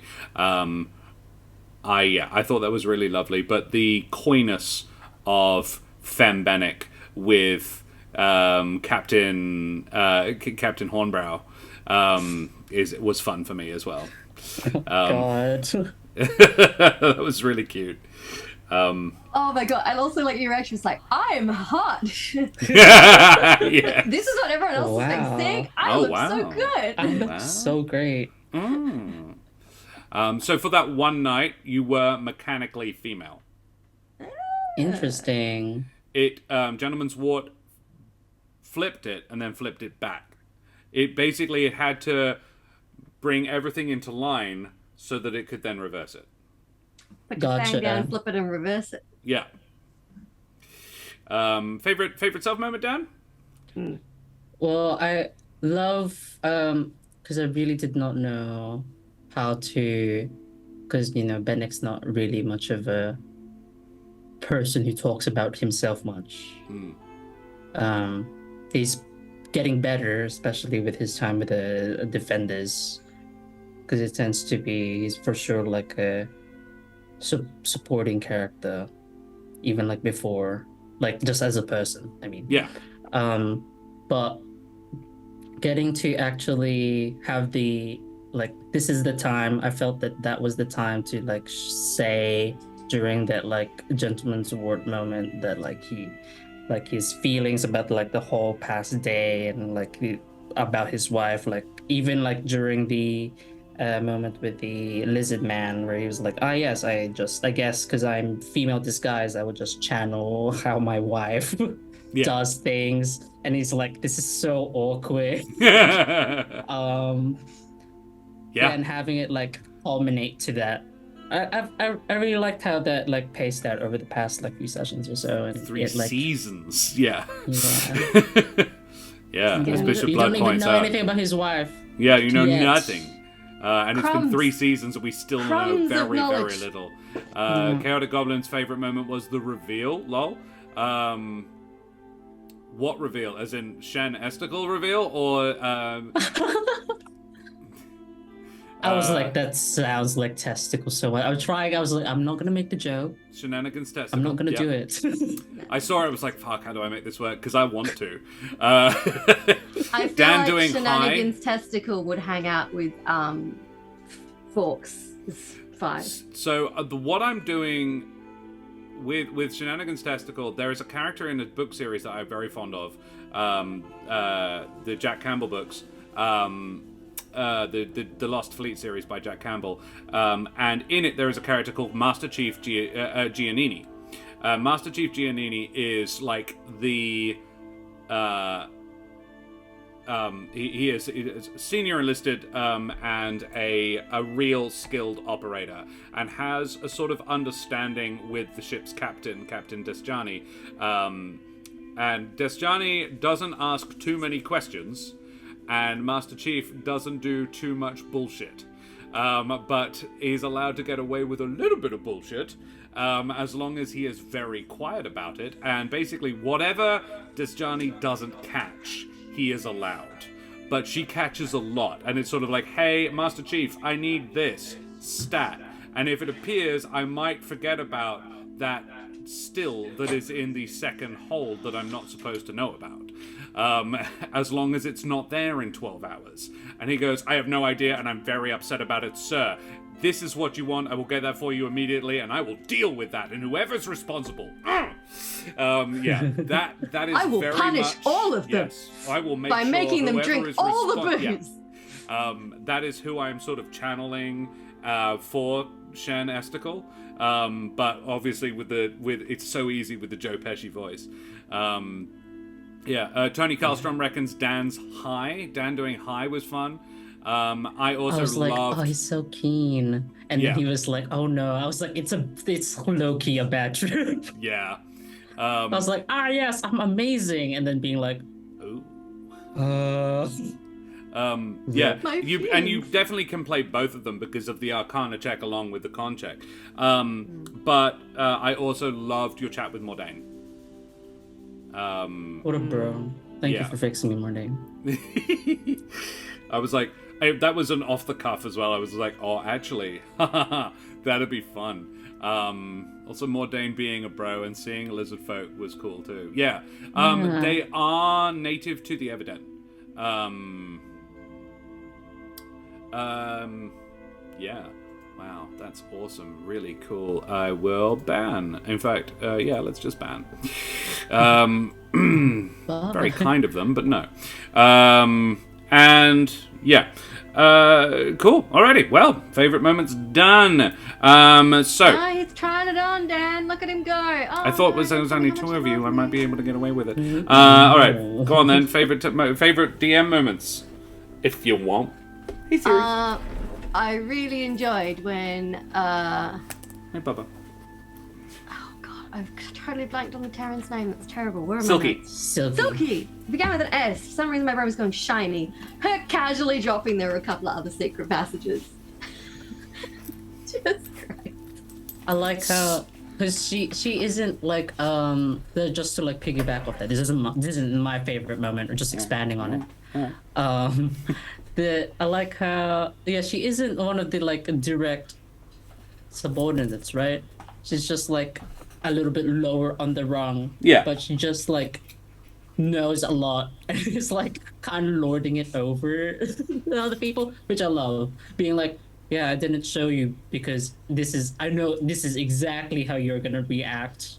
And you don't need to know this information because you might use it weirdly. And also, I didn't tell the major if that makes you feel better. Because, I mean... Well, she knows what kind of operator Captain Esticle is. And also, yeah. So this is me showing I've read a lot of military sci-fi. And again, I have a basis for that character as well. And yeah, she is infinitely capable. But the fun thing is, and this is generally in the military, is my impression of it is anyway, if you want to get anything done, you don't go to an officer, you go to a senior enlisted.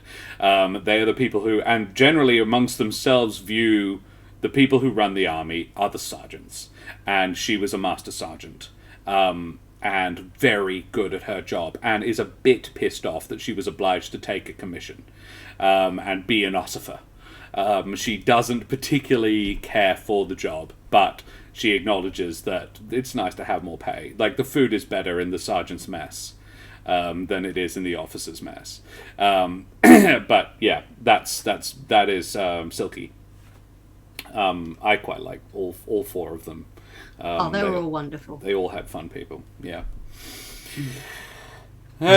My personal favorite moment was the Nils. Actually, Nils. My heart went out to that guy. I can really feel the hurtness of it and the confusion.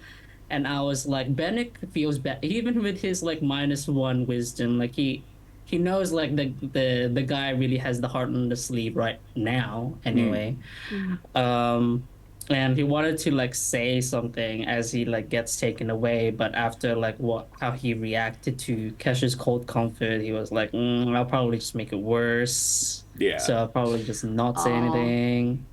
I like to think Kesh will make it up to him later. Yeah, I'm sure, because I was gonna say something along the lines of you sound your heart's in the right place. I'm sure the general would see that or whatever.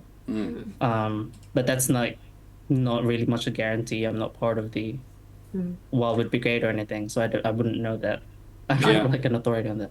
I reckon Kesh would say to Riffin, I think he's just a pawn, but I can tell Riffin that. He seems to think well of you, so Yeah. Yeah. It sucks. It does. He was put in a different situation. Yeah, absolutely. Cool. It would have been easy to make him a bit of a dick, so I didn't feel bad about being a bit of a dick, and you didn't. You made me feel bad about it. No, always take that option. Yeah. And yeah, I made up quite a bit on the fly, and I always love my favorite self moments are always the bits I add that I didn't plan, that I really enjoyed. I love that you finally asked someone who might know who Menzeloth was. That was fun for me, and revealing that he was an Astorial. I loved that. Yeah, I got to slip out a little bit of information. Obviously, there is so much more, but yeah, things that I have finally sort of locked in, and now you're finding them out. I loved the conversation with Riffin. I would say that was my favorite me that hasn't already been mentioned. I thought I did Nils really well, and I really loved all of the captains and lieutenants and so forth. But yeah, I enjoyed Riffin's chat and being Riffin. The impromptu photograph law. Speed accurate painting. Yeah. I imagine it as sort of they use minor illusion to take a snapshot, and then they go away and paint it properly. And minor illusion just remains. and but it's still like done with like prestidigitation and a few other sort of cantrip tricks. I was thinking of I cannot remember the name of it, but it's a Terry Pratchett novel that it's about like a film industry. About Moving Pictures? Hollywood. Moving Pictures, thank you. Moving Pictures by Terry Pratchett, where the way the film camera works is there's a bunch of pixies inside painting the pictures. Yeah. And the crank whips the pixies so they paint fast enough. They get a bunch of little bugs and they train them to paint, and then they just... Damn. Curious what beta was there, though. Yeah, interesting, isn't it? Yeah, that was fun. I enjoyed putting that in. I really enjoyed Riffin's conversation and relaying his side of the story, what he saw, and the little bits and pieces. But I made up the gentleman's wart on the fly because I did not expect you to call the Beast of the Books. So I did not expect that either. And kudos to Karen, be like, that's actually a good idea to be like the etymology of Menzeloth. Yeah, that's actually really good. That's my language nerd coming out. That is. Yeah. Just like, if he's like a god or elemental, that probably means that's probably core to their identity. Then it's great. Yeah. And that lore about Menzeloth was cool. Cool. Alrighty. Well, splendid. We should go away from here now then, guys. So, but before we do that, I need to thank Sirenscape for the music, the sounds you're hearing. Thanks to Wooten Forge for the joy they're bringing. You can buy your own stuff. It all comes straight from a tree. Recommended by me, shaped by Aaron and Nate, shipped to thee. So I thank Wooten Forge for the affiliate, so I can share it with ye. That right there is a link to woodenforge.com/Corsairs Cove if you want to head over there and check out some beautiful handcrafted wooden tabletop accessories made from Australian and exotic hardwoods by Aaron and Nate, the wonderful chaps over there. Not that it matters, but the oil they use on the wood smells good. Smells good. They are also incredibly lovely chaps who sponsor us whenever we do charity days. Inoctua, please get back to me. We want to send you a prize. Send you a pretty box. Yeah. Made of was it she oak? She oak. Yeah, pretty she oak box. Gorgeous thing. Beyond that, Karen, can you tell me about Ukraine, please? Ukraine, country, Eastern Europe. Currently full of Russians that the Ukrainians didn't want there, just causing problems. And so a lot of Ukrainians have been like, well, I'm getting the hell out of Ukraine, which is a very fair and reasonable decision. But it comes with a lot of problems. So the link in chat is the Emergency Action Appeal. This is an Australian-based group of charities, not-for-profits, that are raising money specifically to help Ukrainian refugees get food, shelter, medical care, all those things you need when you've had to flee your homeland. If you have any spare dollars, follow the link in chat. Feel free to fling them a donation. They will receive it very gratefully. And for some reason, all I can think about is that picture of the woman who fled Ukraine with her pet rabbit wrapped up in a jumper. Aww. It was a really cute picture. She just carried the rabbit out of Ukraine, and I'm like, props. But yes, help people like that lovely woman with the pet rabbit that she rescued. Yeah. I'm trying to find the link to the other one. The other Ukraine appeal. Yes, there's another Ukraine appeal. You can get basically a little mini D&D thing with Eastern European inspired mythology and monsters. And there's a little one-shot campaign in there as well. It's very cool. Yeah, it's awesome. And that money is British Red Cross, I believe. It does go to the British Red Cross, and it's every penny. Not a cent goes anywhere else. And I cannot now find it, which is quite irritating. But I believe Mike put it up in Discord somewhere.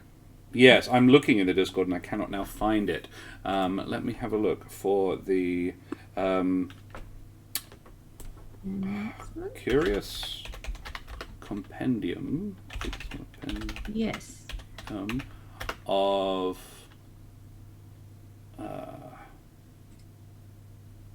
Slavic. That is not what I want to do. Monsters. I think it's that. Curious Compendium of Slavic Myth. That's Dragon's Vault. There it is. Found it. And on the front cover of it is a lesson. The location is Central Australia, yes. Which is a very cool thing. And they've raised so far $1,347.62. They've sold 313 of them so far, and if you guys want to donate, it's literally $2. It's £1. And here is the link. It's very, very good. Is it actually $2 then? How's the pound doing? Well, it was about $2 when I donated. You can choose to donate more if you want. It's basically give what you can. I'm a broke streamer, so that's how much I gave. But and I need to get in contact with them because I want to run the one shot that's in there. The other thing that I love about it is there is a Middle Earth style fantasy map of Ukraine in there that they've renamed all the the names are the same, but they've got all like pretty. It's done really, really pretty in there. Strongly recommend. Very, very cool thing. Dan, who the absolute heck are you? Hello, I am Dan the Meat Space, dear up in the cyberspace. You can find me basically just here every Thursday, except for next week because it's now other side of the party. Hells yeah. Next week, but also this coming Tuesday, I'm at twitch.tv/Winter's Tales for the second time. Yeah, guesting as a crystal reckless man. Exciting. So come here. Tales. Cool, we will. Yes. How exciting. Splendid. Well, then you get to continue playing D&D even if you get a break from us. The first week off in ages, and you have to go play It's fine. I gotta get my fix in. I need it. I keep having this conversation with a friend of mine I'd work for sometimes. I'm like, do you rest? Have you rested recently? Yeah. Karen, who the absolute heck are you? I am Karen, writer, performer, sometimes known as the Mother of Bunnies. You can follow me under that handle on Twitter, where I retweet cute bunny pictures and occasionally rant about things. Today's rant was very short, but it also included a link to all the Australian companies who didn't pay tax in the last financial year. Great. Made me pretty angry. Because they make so much freaking money, and I'd love some of it, even if it's via taxation, indirectly. Delicious, juicy, give me that. But you can also follow me on Instagram for my bellest alter ego, Miss Lola Moore, who is performing next Wednesday at Connections nightclub for the Tits and Giggles fundraiser. So if you do live in Perth, Western Australia, feel free to come on down. You'll find there's info on my Instagram about it. Cool. It's gonna be a fun evening. Lots of other talented performers gonna be there. And if you are not in WA but would still like more of me, because I know it's hard to get enough of all of this, you can check out the podcast There Be Dragons, where I play Ryland Westfall, a axe-wielding badass dragonborn. And that's pretty fun too. Cool. Or I'll be back here on Monday for part 2 of our Halloween Call of Cthulhu. Hells yeah, you will. Stranger Things sort of kids on bikes mashup. Yeah. Crazy. It's fun. With Jack and Rachel and Dan O'Brien. And Madame et Monsieur, Dame und Herren, and beings of indeterminate gender and persuasion, I be Josh the Pirate, and you can find me here on my channel, Corsair's Cove, where I run D&D with my lovely lady wife and my friends. Back for Monday, back for more on Monday with Jack in the DM seat, playing some Call of Cthulhu. And then back here on Thursday night for more Humblewood with Brendan and Daria for the other half of this Split the Party 2-shot. Yes, if you like the majestic voice but you think I could stand to tone the face down a little bit, you can check me out in the podcast There Be Dragons as well, where I play the infamous and deadly pirate Scan Felspar and his little dragon Rush. And if you want to come and hang out at Connections Nightclub on Wednesday next week, I will be there with a camera, filming because I've been asked to, and you shouldn't film burlesque if you haven't. Have a great weekend. I expect to, Tony. Yeah, I'm going to have a you rest. as well. You as well, Tony. I hope you're feeling better, my friend. You can follow us on all the socials. We have the YouTube. I can't spell socials. You really can't. That Wow. It's getting worse. Can somebody else do it? Oh, no. I haven't eaten since breakfast, and my hands are shaking. Here you go. So yes, the socials, the YouTube, and the Discord are all there. They're all things that you can do. Guys, we should go and raid somebody else. Because we've been streaming for a gosh darn while. So, options are, we've got some people that we like, some people that we know. Art of Mike Disney is a new person. They appear to be doing Dungeons and Dragons. Let's see what they're doing. Oh, there's an ad running. Come on. Any relation of the actual Disney, I wonder? I don't know. We'll have to find out. They are painting minis for D&D. So, look, we can go and raid them. That sounds fun. Oh, I think I do know this person. Alrighty, well, we will go and raid them, guys. That sounds fun. So, 3 favorite radio modes up in chat. Tell Art of Mike Disney where you came from. Socials really should be a word. Swackals. Soykals! Yes. See, I'm dyslexic. I didn't even realize he'd spelled it weird. You read it, and I'm like, you didn't realize that was spelled. Nope. Alrighty. So yeah, we'll go away from here now, guys. Say goodbye, everybody. Bye-bye, everybody. Bye, everybody. Bye.